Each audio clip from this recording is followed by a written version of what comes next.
Graduation, പിന്നീട് post graduation കഴിഞ്ഞ് higher secondary പോയി. പിന്നീട് കാലിക്കറ്റ് യൂണിവേഴ്സിറ്റിയുടെ സൈക്കോളജി ഡിപ്പാർട്ട്മെന്റിൽ ഒരു ഡിസബിലിറ്റി പ്രോജക്റ്റിൽ എൻ്റെ ലൈസൺ ഓഫീസറായിട്ട് വർക്ക് അറേഞ്ച്മെന്റിൽ പോയി. അതിനുശേഷം ഇപ്പോൾ കാലിക്കറ്റ് യൂണിവേഴ്സിറ്റിയുടെ സൈക്കോളജി ഡിപ്പാർട്ട്മെന്റിൽ ഒരു റിസർച്ച് സ്റ്റുഡൻറ്റ് കൂടിയാണ്. So I welcome all of you to this class. ഇവിടെ സ്ക്രീനിലൊക്കെ നിങ്ങൾക്ക് കാണാവുന്നത് പോലെ തന്നെ നമ്മളെല്ലാവരും കൂടി ചേർന്ന് അടുത്ത ഒരു മണിക്കൂറിനുള്ളിൽ നമ്മുടെ സിലബസിലേക്ക് ആവശ്യമായ കോൺട്രിബ്യൂഷൻസ് ഉണ്ടാവും. അപ്പോൾ എല്ലാവരും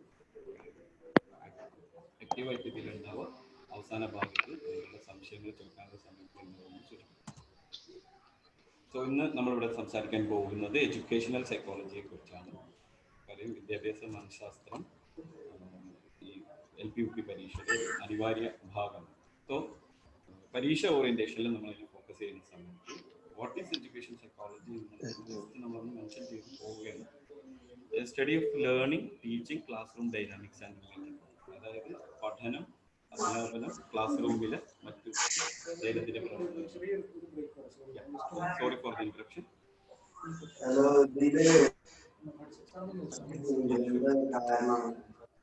സൗണ്ടിന്റെ ഫർദർ ഒന്ന് മാറ്റുന്നുണ്ട്.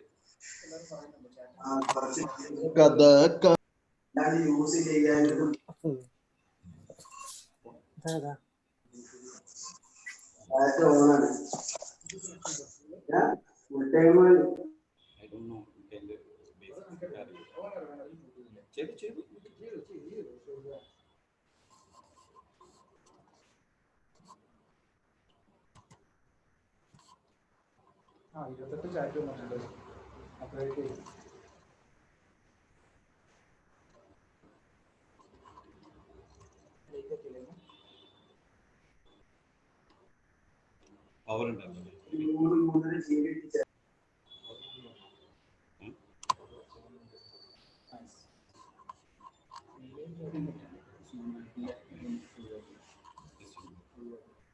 ഹലോ, ഒന്ന് സാറുടെ മൈക്ക് ഒന്ന് ടെസ്റ്റ് ചെയ്യാണ്.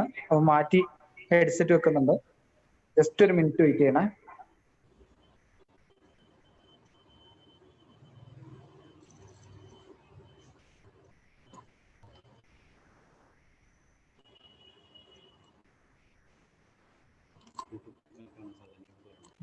എഡ്യൂക്കേഷൻ സൈക്കോളജി കണ്ടന്റ് എന്താണെന്ന് പറഞ്ഞിട്ടാണ് നമ്മൾ ആരംഭിച്ചത്.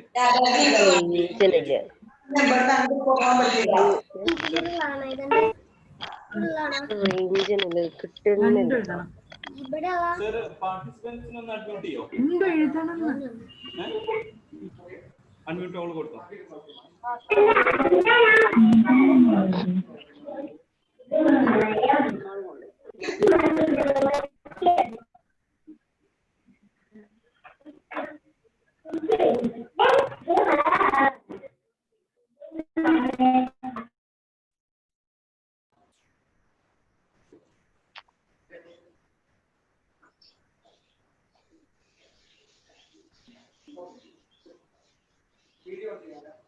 വീഡിയോ സ്ലൈഡ്സ് കാണുന്നില്ലേ? സെറ്റല്ലേ? Okay, really sorry for the inconvenience. ആരെങ്കിലും ലേറ്റ് ആയിട്ട് വന്നിട്ടുണ്ടെങ്കിൽ അവർക്ക് ഒന്നും നഷ്ടപ്പെടാതെ നമ്മൾ വീണ്ടും തുടക്കം മുതൽ തന്നെ ആരംഭിക്കുകയാണ്.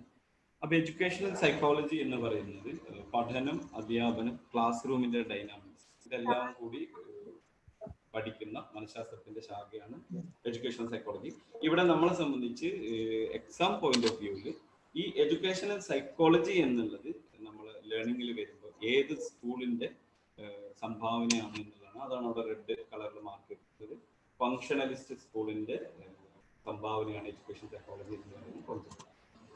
അപ്പൊ നമ്മൾ ഇന്ന് നമ്മുടെ സിലബസ് വൈസ് നമ്മൾ ഡിസ്കസ് ചെയ്യാൻ പോകുന്നത് മനഃശാസ്ത്രജ്ഞരും ആശയങ്ങളും എന്നുള്ള ഏരിയയാണ്. ഈ മനഃശാസ്ത്രജ്ഞരും ആശയങ്ങളും എന്നുള്ളതിൽ ഘടനാവാദം മുതൽ ജ്ഞാനനിർമ്മിതിവാദം വരെയുള്ള ഭാഗങ്ങളായിരിക്കും നമ്മൾ ഡിസ്കസ് ചെയ്യുന്നുണ്ടാവുക. അതായത് സ്ട്രക്ചറലിസം മുതൽ സോഷ്യൽ കൺസ്ട്രക്റ്റിവിസം. അപ്പോൾ കുറെ കാലങ്ങൾക്ക് മുമ്പ് പഠനം അവസാനിച്ച ആളുകളെ സംബന്ധിച്ച് ഈ പേരുകളൊക്കെ ചിലപ്പോൾ ഒരു വേഗമായിട്ടുള്ള ഒരു കോൺസെപ്റ്റ് ആയിട്ട് ഉണ്ടാവും. അപ്പൊ അതിലൊരു ക്ലാരിറ്റി വരുത്തുന്നതിന് വേണ്ടിയിട്ട് നമ്മളൊരു ബേസിക്സ് മുതൽ ഒരു സ്ട്രക്ചർഡായിട്ട് സംസാരിക്കാൻ വേണ്ടി ശ്രമിക്കും. ഇതിന്റെ ഇടയിൽ നിങ്ങൾക്ക് വളരെ സീരിയസ് ആയിട്ടുള്ള എന്തെങ്കിലും കൺസേൺസ് ഉണ്ടെങ്കിൽ നിങ്ങൾ താഴെ ടെക്സ്റ്റ് ചെയ്യും. അതുകൂടെ ടെക്നിക്കൽ സപ്പോർട്ട് ചെയ്യുന്ന ആളുകൾക്ക് കമ്മ്യൂണിക്കേറ്റ് ചെയ്യുന്നത്.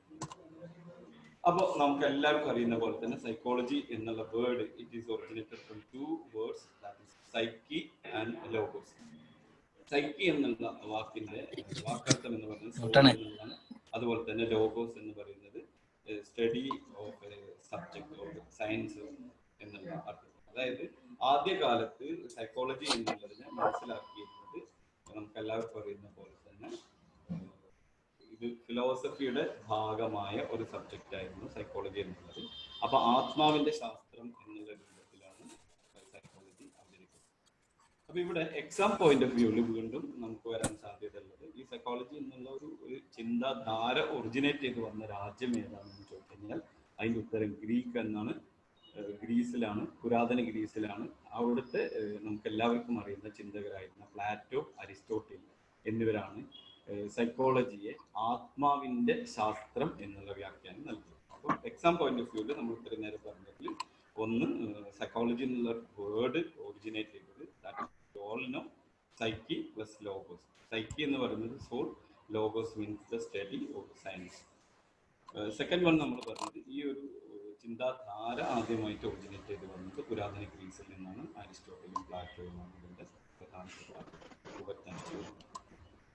അപ്പം ഇത് സൈക്കോളജി എന്നുള്ളത് ആത്മാവിന്റെ പഠനം എന്നുള്ള പിന്നീട് കുറെ കാലങ്ങൾക്ക് ശേഷം ആത്മാവ് എന്താണ്, അതിന്റെ ഘടന എന്താണ്, രൂപം എന്താണ്, പ്രവർത്തനം എന്താണ്, കൃത്യവും അനുയോജ്യവുമായ നിർവചനങ്ങൾ നൽകാൻ കഴിയാത്തത് കൊണ്ട് തന്നെ ഈ ഒരു ആശയത്തിന് വേണ്ടത്ര പിന്തുണ ലഭിച്ചില്ല. അതുകൊണ്ട് തന്നെ psychology is the study of soul എന്നുള്ള കാഴ്ചപ്പാട് തള്ളപ്പെട്ടു. എന്നാൽ സൈക്കോളജി എന്നുള്ളത് മനസ്സിന്റെ ശാസ്ത്രമാണ് എന്ന് പറഞ്ഞ മഹാനായ ജർമ്മൻ ചിന്തകനാണ് കാന്റ്. ഇത് പലപ്പോഴും പരീക്ഷയ്ക്ക് ചോദിച്ചിട്ടുണ്ട്. Once again I am repeating, മനസ്സിന്റെ ശാസ്ത്രം എന്ന സൈക്കോളജിക്ക് നാമകരണം നൽകിയത് ആരാണ്? അതാണ് ദാറ്റ് ഈസ് ഇമ്മാനുവൽ കാന്റ്, അല്ലെങ്കിൽ കാന്റ് എന്നാണ് ഓപ്ഷനിൽ വരുന്നതെങ്കിൽ നമ്മൾ ആൻസർ അത് തന്നെയാണ്. So psychology is the science of mind എന്ന് പറഞ്ഞത് കാന്റ്. അതേ സമയത്ത് പലപ്പോഴും ഒരു കൺഫ്യൂസിംഗ് ആയിട്ടുള്ള ഒരു കാര്യമാണ് ഇത്. നിങ്ങൾക്ക് നെഗറ്റീവ് മാർക്ക് വരാതിരിക്കാനാണ് ഇവിടെ ഇത് ഇൻട്രൊഡ്യൂസ് ചെയ്യുന്നത്. റുഡോൾഫ് ഗോക്കൽ എന്ന് പറഞ്ഞ ഒരു ജർമ്മൻ ഫിലോസഫറാണ് സൈക്കോളജി എന്ന ടേം ആദ്യമായിട്ട് കോയിൻ ചെയ്തത് എന്നുള്ളത് പ്രത്യേകം മനസ്സിലാക്കുക.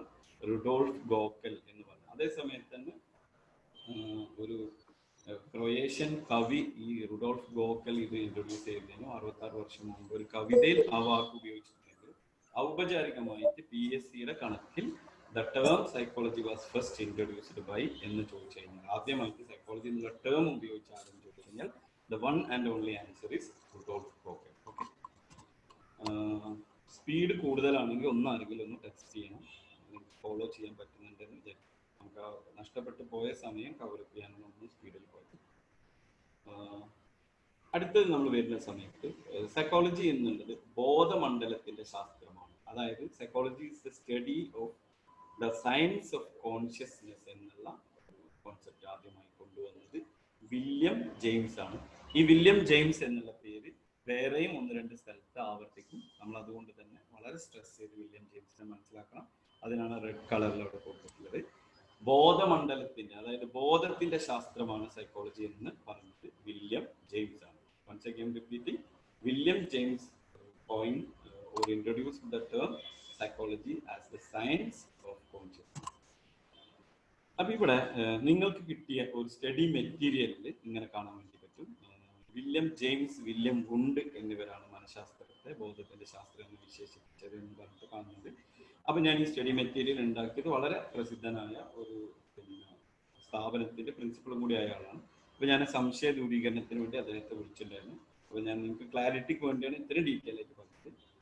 ബോധമണ്ഡലത്തിന്റെ ശാസ്ത്രം അല്ലെങ്കിൽ സയൻസ് ഓഫ് കോൺഷ്യസ്നെസ് എന്ന സൈക്കോളജി ആദ്യമായിട്ട് വിശദീകരിച്ചത് വില്യം ജെയിംസ് തന്നെയാണ്. എന്നാൽ ഓപ്ഷനിൽ വില്യം ജെയിംസ് ഇല്ലാതിരിക്കുകയും വില്യം വുണ്ട് ഓപ്ഷനിൽ ഉണ്ടെങ്കിൽ അതാണ് ശരി എന്നാണ് അദ്ദേഹത്തിന്റെ അഭിപ്രായം.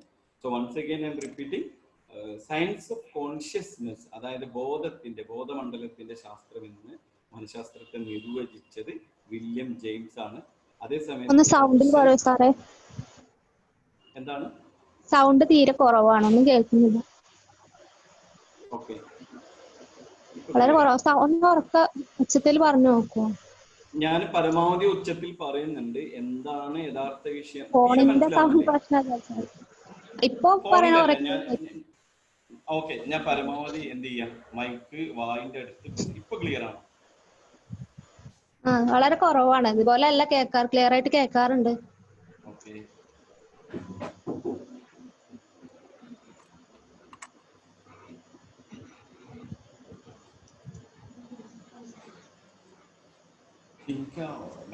ഇത് കിട്ടൂലല്ലോ.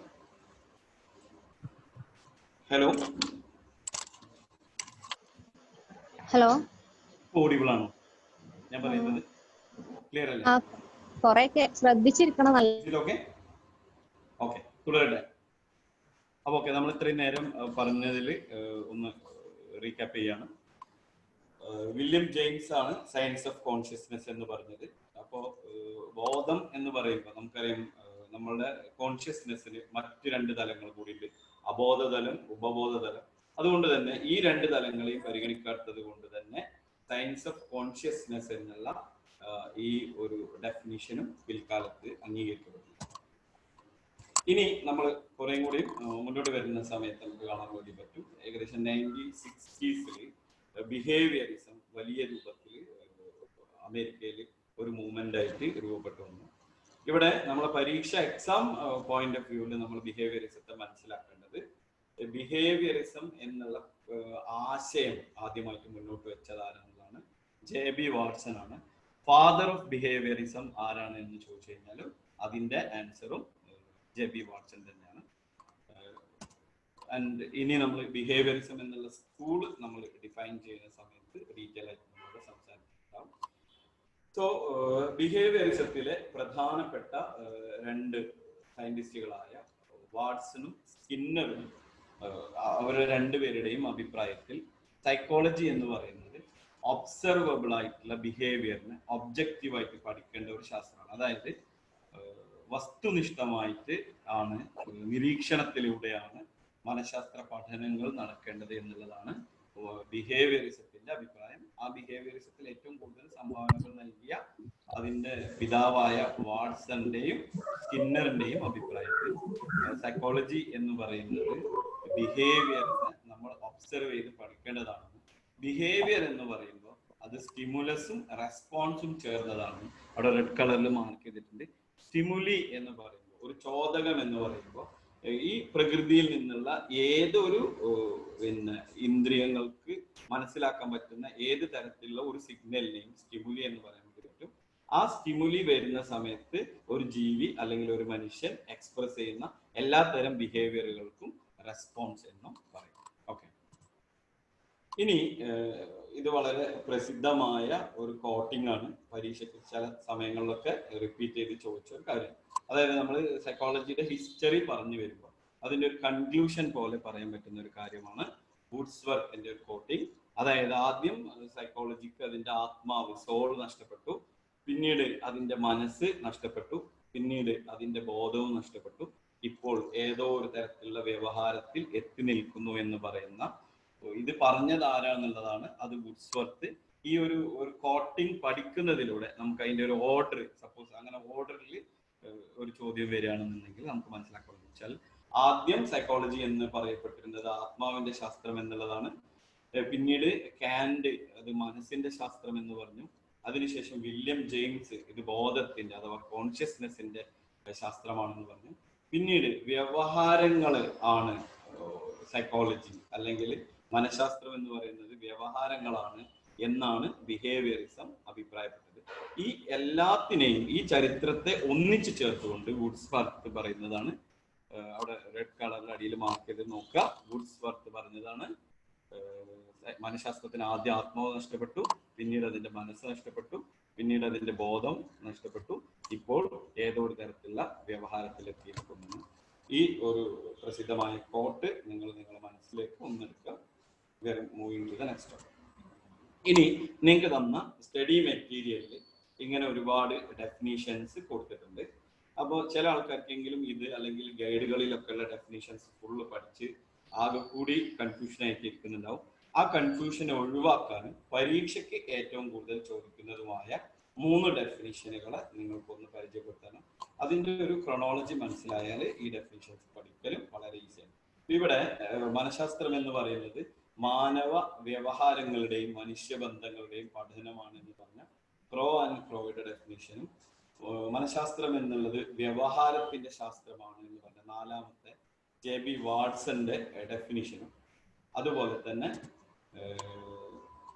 സ്കിന്നറിന്റെ ബിഹേവിയറിസ്റ്റ് സ്കൂളിൽ ഏറ്റവും കൂടുതൽ എക്സ്പെരിമെന്റുകൾ നടത്തിയ സ്കിന്നറിന്റെ ഡെഫിനിഷൻ. അപ്പൊ ഇത് തമ്മിലുള്ള ഒരു ഓർഡർ നമ്മളൊന്ന് മനസ്സിലാക്കി കഴിഞ്ഞാൽ എല്ലാത്തിലും സ്റ്റഡി ഓഫ് ബിഹേവിയർ വരുന്നുണ്ട്. വാട്സൺ പറഞ്ഞു psychology is the study of behaviour.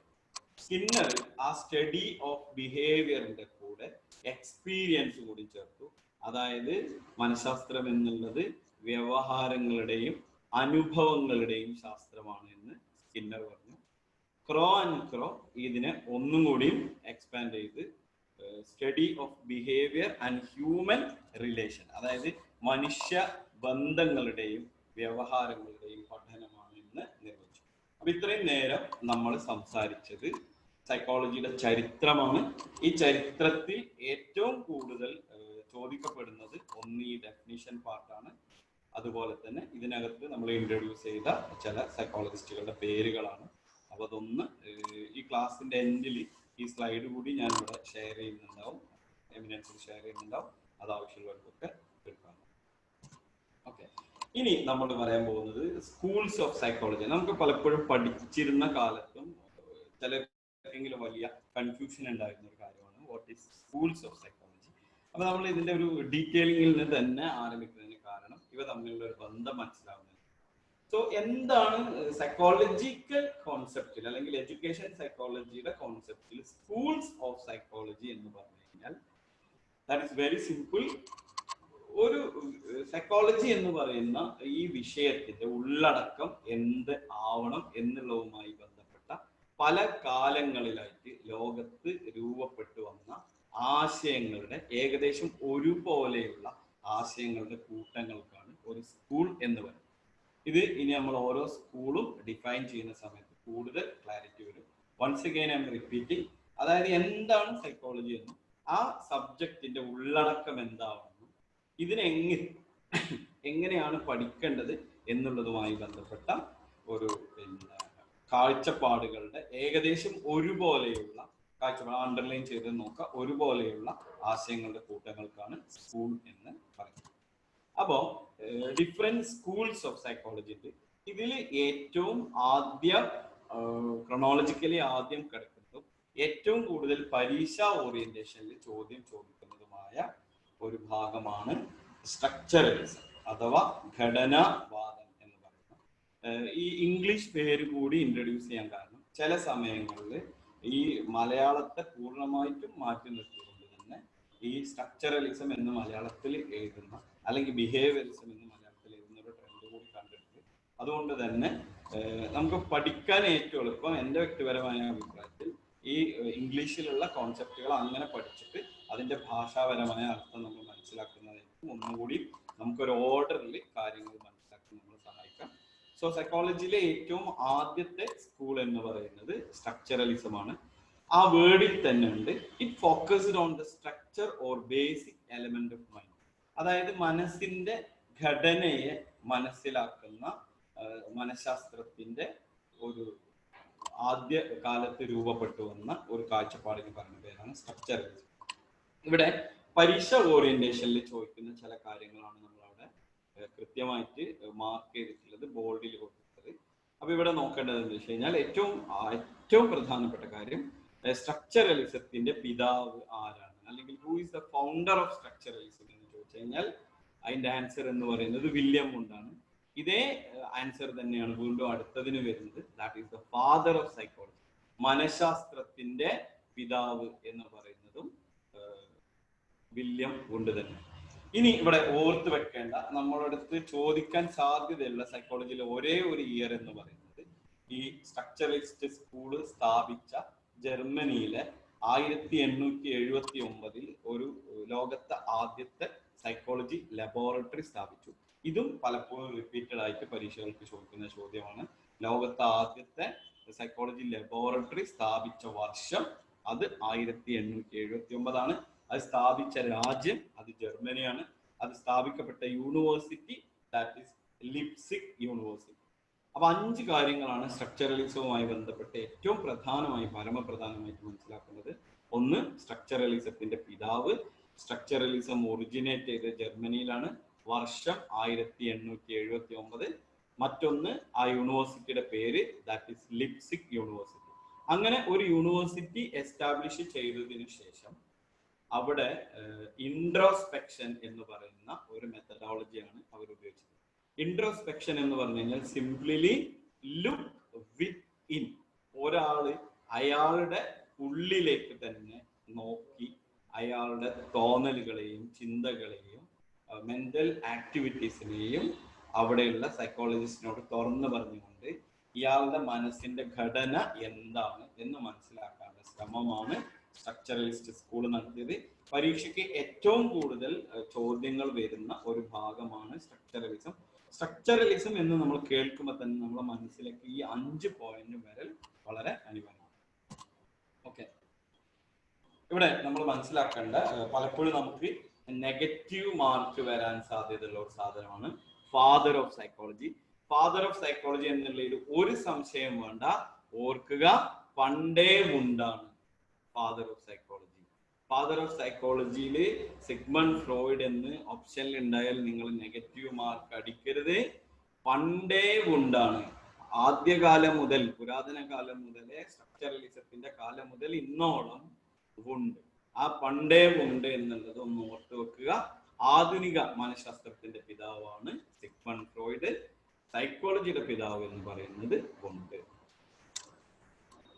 ഇതിൽ തമ്മിലുള്ള കൺഫ്യൂഷൻ ക്ലിയർ ചെയ്തിട്ടുണ്ടാവും എന്ന് വിചാരിക്കുന്നു. ഒരു കാരണവശാലും നെഗറ്റീവ് മാർക്ക്. പ്രഭു സർ, സ്ക്രീനിൽ എന്താ ഒരു വര ഇങ്ങനെ വരുന്നത്? What is this? ഏതെങ്കിലും കുട്ടികൾ ചെയ്യുന്നതാണ്? ഞാൻ ആദ്യം നിങ്ങൾ മാർക്ക് ചെയ്യാന്നാണ് വിചാരിച്ചത്.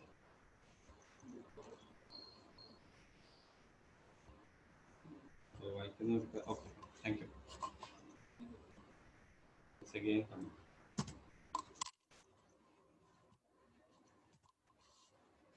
അതോടുകൂടി സ്ലൈഡ് ഷെയർ നിന്നല്ലോ സർ, ഒന്ന് വരും.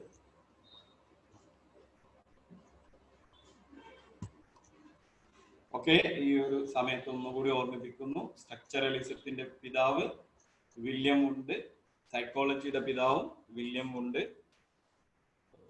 ആധുനിക മനഃശാസ്ത്രത്തിന്റെ പിതാവ് സിഗ്മണ്ട് ഫ്രോയിഡ്.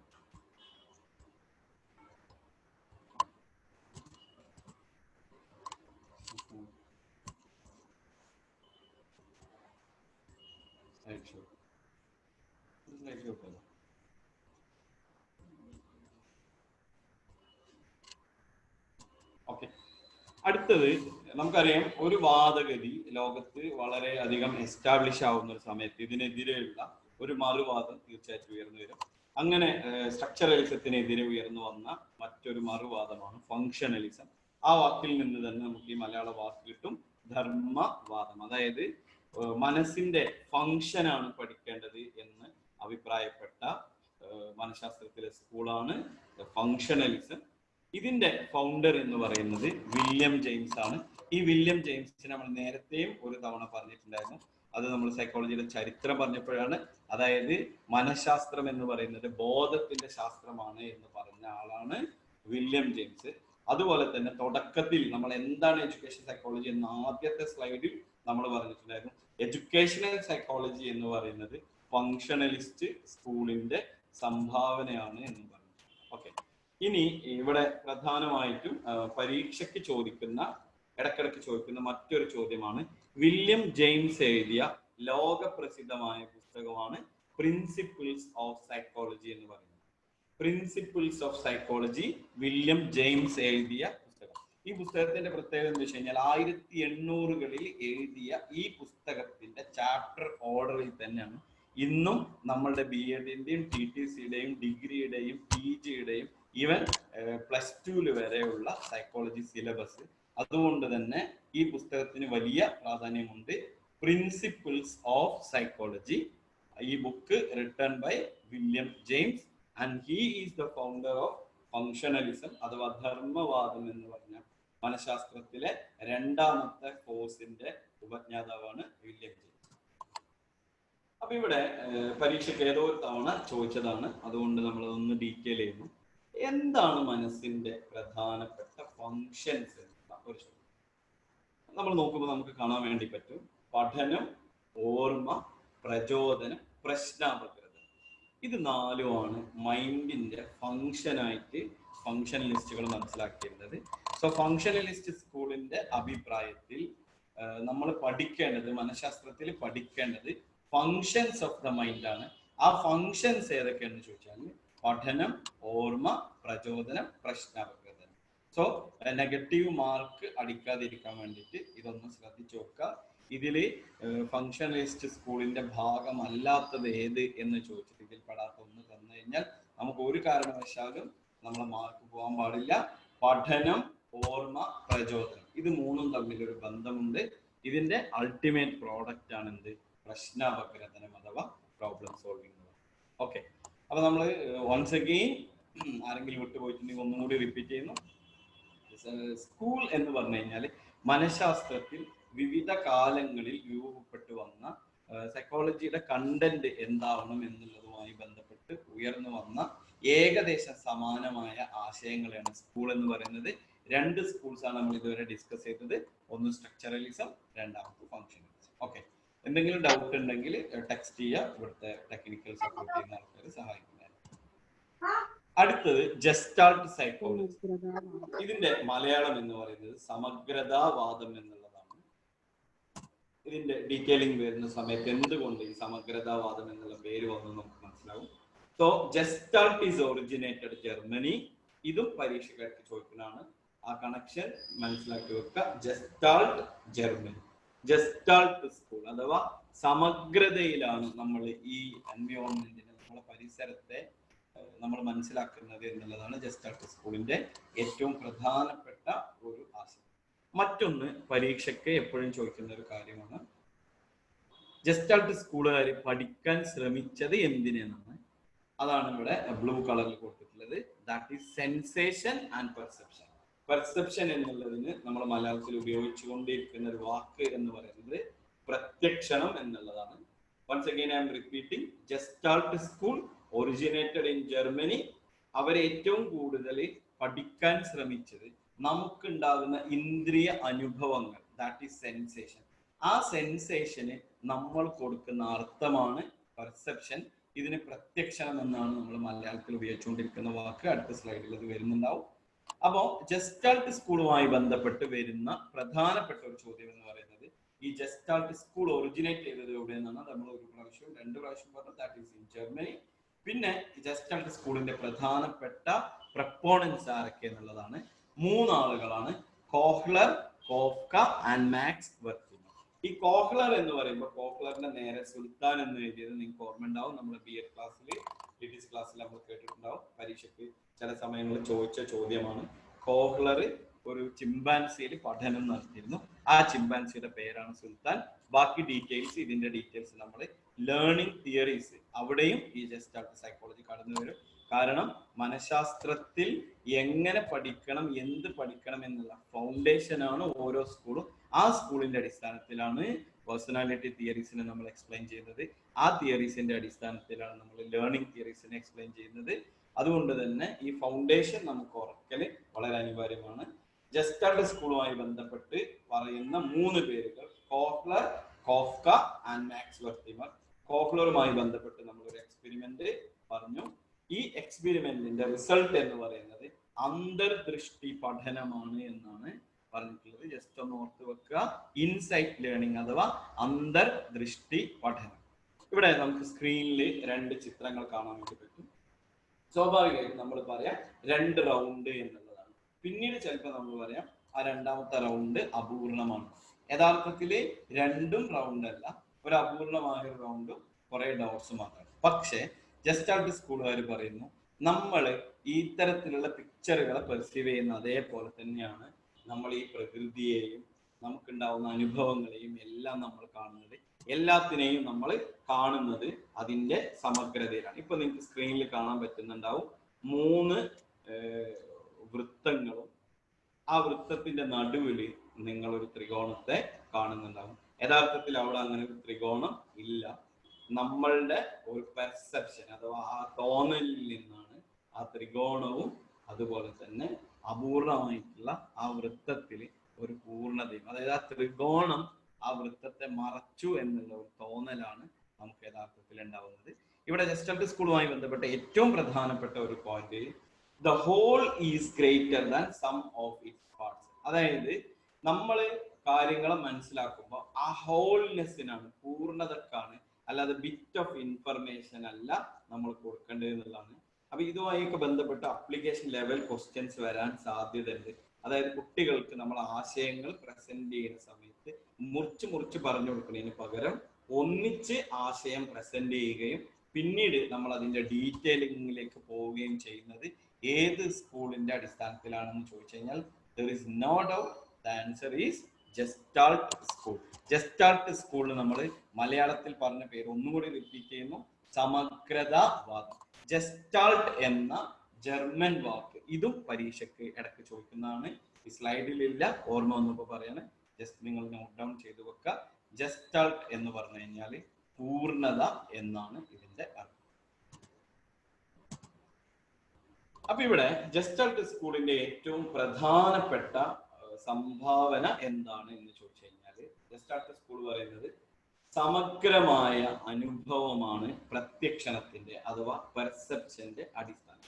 നമുക്കുണ്ടാകുന്ന ഇന്ദ്രിയ അനുഭവങ്ങളെ നമ്മൾ പെർസീവ് ചെയ്യുന്നത് അല്ലെങ്കിൽ പ്രത്യക്ഷണം ചെയ്യുന്നത് സമഗ്രതയിലാണ്, പൂർണ്ണതയിലാണ്. അതുകൊണ്ട് തന്നെ എല്ലാ അനുഭവവും സമഗ്രമായാണ് സംഭവിക്കുക എന്നുള്ളതാണ് ജസ്റ്റാൾട്ട് സ്കൂൾ മുന്നോട്ട് വെക്കുന്ന ആശയം. ഓക്കെ, അപ്പൊ നമ്മൾ ഇത്രയും നേരം 3 സ്കൂളുകൾ നമ്മൾ പറഞ്ഞു കഴിഞ്ഞു. സ്ട്രക്ചറലിസം നമ്മൾ പറഞ്ഞു, ഫങ്ഷണലിസം നമ്മൾ പറഞ്ഞു, ദെൻ ജസ്റ്റാൾട്ട് സ്കൂൾ നമ്മളിപ്പോൾ കംപ്ലീറ്റ്. ഓക്കെ, ഇനി ഇതിൽ നിന്നെല്ലാം വളരെ വിഭിന്നമായ, ലോകത്ത് വലിയ ചലനങ്ങൾ ഉണ്ടാക്കിയ സൈക്കോളജിയിലെ സിദ്ധാന്തമാണ് സൈക്കോ അനാലിസിസ്. ഇതിന് മലയാളത്തിൽ 2 പേരുണ്ട്, മനോവിശ്ലേഷണ സിദ്ധാന്തം എന്നും മാനസിക അപഗ്രഥന സിദ്ധാന്തം എന്നും പറയും. ഇതിന്റെ പിതാവ് ആരാണെന്നുള്ളതിൽ നമുക്ക് ആർക്കും സംശയം ഉണ്ടാവില്ല. നമ്മൾ BEd TTC ക്ലാസ്സുകളിൽ നമ്മൾ പലപ്പോഴും വായും പൊളിച്ചിരുന്ന് കേട്ട ഒരാളാണ് സിഗ്മണ്ട് ഫ്രോയിഡ്. ഈ സിഗ്മണ്ട് ഫ്രോയിഡിന്റെ ഈ തിയറിയുടെ ഒരു പ്രത്യേകത എന്താ വെച്ച് കഴിഞ്ഞാൽ, അദ്ദേഹത്തിന്റെ തെറാപ്യൂട്ടിക് പ്രാക്ടീസിൽ നിന്നാണ് അദ്ദേഹം തിയറി ഉണ്ടാക്കിയത് എന്ന് ജസ്റ്റ് സന്ദർഭവശാൽ പറഞ്ഞു പോകുന്നു. സാധാരണഗതിയിൽ നമ്മൾ ഒരു തിയറി ഉണ്ടായതിനു ശേഷം പ്രാക്ടീസ് ആണ് ഉണ്ടാവുക. പക്ഷെ സിഗ്മണ്ട് ഫ്രോയിഡ് പ്രാക്ടീസിൽ നിന്നാണ് തിയറി ഉണ്ടാക്കിയത്. അവിടെ നമുക്കുള്ള എക്സാം പോയിന്റ് എന്താണെന്ന് ചോദിച്ചു കഴിഞ്ഞാൽ, ആ പ്രക്രിയക്ക് പറയുന്ന പേര് എന്താണെന്നുള്ളതാണ്. ദാറ്റ് ഈസ് സൈക്കോ അനാലിസിസ് അഥവാ മനോവിശ്ലേഷണം അല്ലെങ്കിൽ മാനസിക അപഗ്രഥനം. ഇനി ഫ്രോയിഡ് മുന്നോട്ട് വെച്ച ഏറ്റവും പ്രധാനപ്പെട്ട ആശയം എന്താണ് എന്ന് ചോദിച്ചു കഴിഞ്ഞാൽ, അതാണ് നമ്മളവിടെ റെഡ് കളറിൽ കൊടുത്തിട്ടുള്ളത്, അൺകോൺഷ്യസ്. അബോധ മനസ്സാണ് നമ്മളുടെ എല്ലാ പ്രവർത്തനങ്ങൾക്കും കാരണം. We are unaware about our thought and emotion എന്നാണ് ഫ്രോയിഡ് പറഞ്ഞത്. അതായത് നമ്മളുടെ പ്രവർത്തനങ്ങളെ കുറിച്ച് നമുക്ക് യാതൊരു ബോധ്യവുമില്ല. ഇതെല്ലാം എവിടെ നിന്നാണ് വരുന്നത്? അൺകോൺഷ്യസ് എന്നാണ് വരുന്നത്. ഞാൻ നിങ്ങളോട് സംസാരിച്ചുകൊണ്ടിരിക്കുന്നതിന്റെ ഇടയ്ക്ക് ഞാൻ വലിയ രീതിയിൽ ഒച്ചയിടുന്നുണ്ടെങ്കിൽ, ഇടയ്ക്ക് എൻ്റെ ശബ്ദം കുറഞ്ഞു പോകുന്നുണ്ടെങ്കിൽ, ഫ്രോയിഡിന്റെ അഭിപ്രായത്തിൽ that is from the unconscious. ഇത് പറഞ്ഞപ്പോൾ ഒരു കാര്യം, സ്ലൈഡിൽ ഇല്ലാത്തൊരു കാര്യം ഓർമ്മ വന്ന് പറയാണ്, പരീക്ഷയ്ക്ക് പല സമയത്ത് റിപ്പീറ്റ് ചെയ്ത് ചോദിച്ച ഒരു ചോദ്യമാണ്. നമുക്ക് സ്ലിപ്പ് ഓഫ് ടങ് ഉണ്ടാവാൻ, അതായത് എന്താ പറയാ, നാക്കുളുക്കുക അല്ലെങ്കിൽ TOT എന്ന് പറയും, ടിപ്പ് ഓഫ് ടങ് ഫിനോമിനൻ. നാക്കിന്റെ അറ്റത്ത് വരും, പക്ഷെ നമുക്ക് പറയാൻ കിട്ടും. ഇത് രണ്ടും, നാക്ക് ഉളുക്കുന്നതും അറ്റത്ത് വരെ വന്നിട്ട് നമുക്ക് പറയാൻ കിട്ടാതിരിക്കുന്നതിനും ഒരേ ഒരു കാരണമാണ് ഫ്രോയിഡ് പറഞ്ഞത്. That is we are repressing. നമുക്ക് ഓർക്കാൻ ഇഷ്ടമില്ലാത്ത അനുഭവങ്ങളെ നമ്മളുടെ അൺകോൺഷ്യസിലേക്ക് നമ്മൾ തള്ളിവിടുക വഴിയാണ് നമ്മളിൽ ഇത്തരത്തിലുള്ള വിക്ക് ഉണ്ടാകുന്നതും സ്ലിപ്പ് ഓഫ് ടങ് ഉണ്ടാകുന്നതും TOT ഉണ്ടാകുന്നതും എന്ന് ഫ്രോയിഡ് പറഞ്ഞിട്ടുണ്ട്. ഇത് ചില സമയത്ത് പരീക്ഷയ്ക്ക് ചോദിച്ചതാണ്. എന്തെങ്കിലും ഡൗട്ട് ഉണ്ടെങ്കിൽ നമുക്ക് ലാസ്റ്റ് ക്വസ്റ്റ്യൻ ആൻഡ് ആൻസർ സെഷനിൽ നമുക്ക് അതിനെക്കുറിച്ച് ഡിസ്കസ് ചെയ്യാം. ഓക്കെ ഓക്കെ അതേപോലെ തന്നെ ഫ്രോയിഡിന്റെ ഏറ്റവും പ്രധാനപ്പെട്ട മറ്റൊരു കോൺസെപ്റ്റ് ആണ് early childhood experiences are so important. നമ്മളുടെ ഏർലി ചൈൽഡ്ഹുഡ് എക്സ്പീരിയൻസ് എന്നുള്ളത് വളരെ പ്രധാനമാണ് എന്നുള്ളതാണ് ഫ്രോയിഡ്. ഇനി ഫ്രോയിഡുമായി ബന്ധപ്പെട്ട് പരീക്ഷയ്ക്ക് ചോദിക്കുന്ന ഒരു പുസ്തകമാണ്, സ്ഥിരമായിട്ട് റിപ്പീറ്റ് ചെയ്ത് വരുന്ന ഒരു ക്വസ്റ്റ്യൻ ആണ്. That is interpretation of dream. അതായത് സ്വപ്നാപഗ്രഥനം എന്ന് പറഞ്ഞിട്ട് 1900s ഫ്രോയിഡ് എഴുതിയ ഒരു പുസ്തകമാണ് ഇന്റർപ്രിട്ടേഷൻ ഓഫ് ഡ്രീം. അപ്പൊ ഇവിടെ ഫ്രോയിഡ് പറഞ്ഞത് അബോധ മനസ്സാണ് യഥാർത്ഥത്തിൽ ഉള്ളത്. ഈ അബോധ മനസ്സ് എന്ത് ചിന്തിക്കുന്നു എന്നുള്ളതാണ് നമ്മളുടെ സ്വപ്നങ്ങളായും നമ്മളുടെ വ്യവഹാരങ്ങളായിട്ടും പുറത്തു വരുന്നത്. So the most important thing in the mind is unconscious. ഈ അൺകോൺഷ്യസിന്റെ ആഗ്രഹങ്ങളാണ്, ആഗ്രഹ പൂർത്തീകരണങ്ങളാണ് സ്വപ്നത്തിലൂടെ പുറത്തു വരുന്നത് എന്ന് പറഞ്ഞ ആളും ഫ്രോയിഡാണ്. ഇതും ഏതോ ഒരു തവണ പരീക്ഷയ്ക്ക് ചോദിച്ചിട്ടുണ്ട്. ആ അബോധ മനസ്സിലെ ആഗ്രഹ പൂർത്തീകരണങ്ങൾ പുറത്ത് സ്വപ്നത്തിലേക്ക് വരുന്നു, സ്വപ്ന വഴി പുറത്ത് വരുന്നു എന്ന് പറഞ്ഞത് ആരാണെന്നുള്ളതാണ് അതിന്റെ answer, Sigmund Freud. Okay, now we are moving to the most recent school in psychology, that is behaviourism. നമ്മുടെ മലയാളത്തിൽ ഇതിന് വ്യവഹാരവാദം എന്ന് പറയുന്നുണ്ട്, ചില ബുക്കുകൾ ഇതിന് ചേഷ്ടാവാദം എന്നും പറയുന്നുണ്ട്.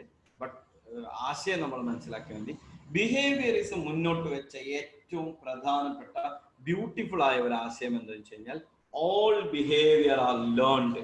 നമ്മൾ എല്ലാ സ്വഭാവവും പഠിച്ച് എടുത്തതാണ്, അതല്ലാതെ അബോധ മനസ്സിൽ നിന്നോ ഉപബോധ മനസ്സിൽ നിന്നോ ഒന്നുമല്ല. നമുക്കുണ്ടായ അനുഭവങ്ങളിലൂടെ നമ്മൾ പഠിച്ചെടുത്തതാണ് എല്ലാം എന്നുള്ളതാണ്. All behaviour R learned. എല്ലാ ബിഹേവിയറും നമ്മൾ പഠിച്ചെടുത്തതാണ് എന്നുള്ളതാണ് ബിഹേവിയറിസം മുന്നോട്ട് വെക്കുന്ന ഏറ്റവും പ്രധാനപ്പെട്ട ഒരാശയം. പിന്നെ നമ്മൾ ഹിസ്റ്ററി പറഞ്ഞപ്പോൾ ബിഹേവിയറിസ്റ്റ് ആയ ആളുകൾ പറഞ്ഞ കാര്യങ്ങൾ അവിടെ കോട്ട് ചെയ്തപ്പോൾ പറഞ്ഞ കാര്യം ഒന്നും കൂടി റിപ്പീറ്റ് ചെയ്യുന്നു. That is behaviourism focus on observable behaviour. നമുക്ക് നിരീക്ഷിക്കാൻ കഴിയുന്ന ഒബ്സർവബിൾ ആയ ബിഹേവിയറിനെ പഠിച്ചുകൊണ്ടാണ് മനുഷ്യരെ നമുക്ക് പഠിക്കാൻ കഴിയുക എന്നുള്ളതാണ് വ്യവഹാരവാദം മുന്നോട്ട് വെക്കുന്ന ഏറ്റവും പ്രധാനപ്പെട്ട ഒരു കാര്യം. Once again I am repeating. തുടക്കത്തിൽ ചരിത്രം പറഞ്ഞപ്പോൾ പറഞ്ഞ കാര്യം ഒന്നുകൂടി റിപ്പീറ്റ് ചെയ്യുന്നു. JB വാട്സൺ ആണ് ബിഹേവിയറിസത്തിന്റെ പിതാവ്. ഇനി ഇവിടെ റെഡ് കളറിൽ ഏറ്റവും അടിയിൽ മാർക്ക് ചെയ്തതൊന്ന് ശ്രദ്ധിക്കുക, സ്ലൈഡിൽ ശ്രദ്ധിക്കാം. ദാറ്റ് ഈസ് ലിറ്റിൽ ആൽബർട്ട് എന്ന് പറഞ്ഞ ഒരു കുട്ടിയെ വെച്ചിട്ട് വാട്സൺ നടത്തിയ ഒരു എക്സ്പെരിമെന്റ് ഉണ്ട്. സിംപ്ലി ഇത്രേ ഉള്ളൂ, ഭയം എന്ന് പറയുന്നത് നമുക്ക് പഠിപ്പിച്ച് എടുക്കാൻ കഴിയുന്ന ഒന്നാണെന്നും അല്ലാതെ ഇത് ഇന്നേറ്റ് ആയിട്ടുള്ള ഒരു സംഭവം അല്ല എന്നുള്ളതാണ് വാട്സൺ പറഞ്ഞു വെക്കുന്നത്. നമ്മൾ ഇത്രയും നേരം പറഞ്ഞ കാര്യങ്ങൾ ഒന്നും കൂടി റിപ്പീറ്റ് ചെയ്യുന്നു. All behaviour R learned. എല്ലാ സ്വഭാവവും പഠിച്ചെടുത്തതാണ് എന്നുള്ളതാണ് വ്യവഹാരവാദത്തിന്റെ ബിഹേവിയറിസത്തിന്റെ അടിസ്ഥാനം. ഇത് പ്രപ്പോസ് ചെയ്തത് JB വാട്സൺ ആണ്.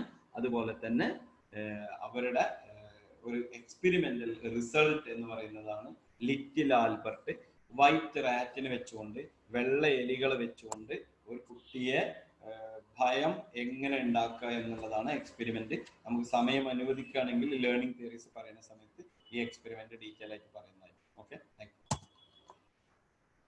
അപ്പൊ ഇവിടെ വ്യവഹാരവാദത്തെ നമ്മൾ സിംപ്ലിഫൈ ചെയ്യുന്ന സമയത്ത് നമുക്ക് കാണാൻ വേണ്ടി പറ്റും behaviour is simple, very simple.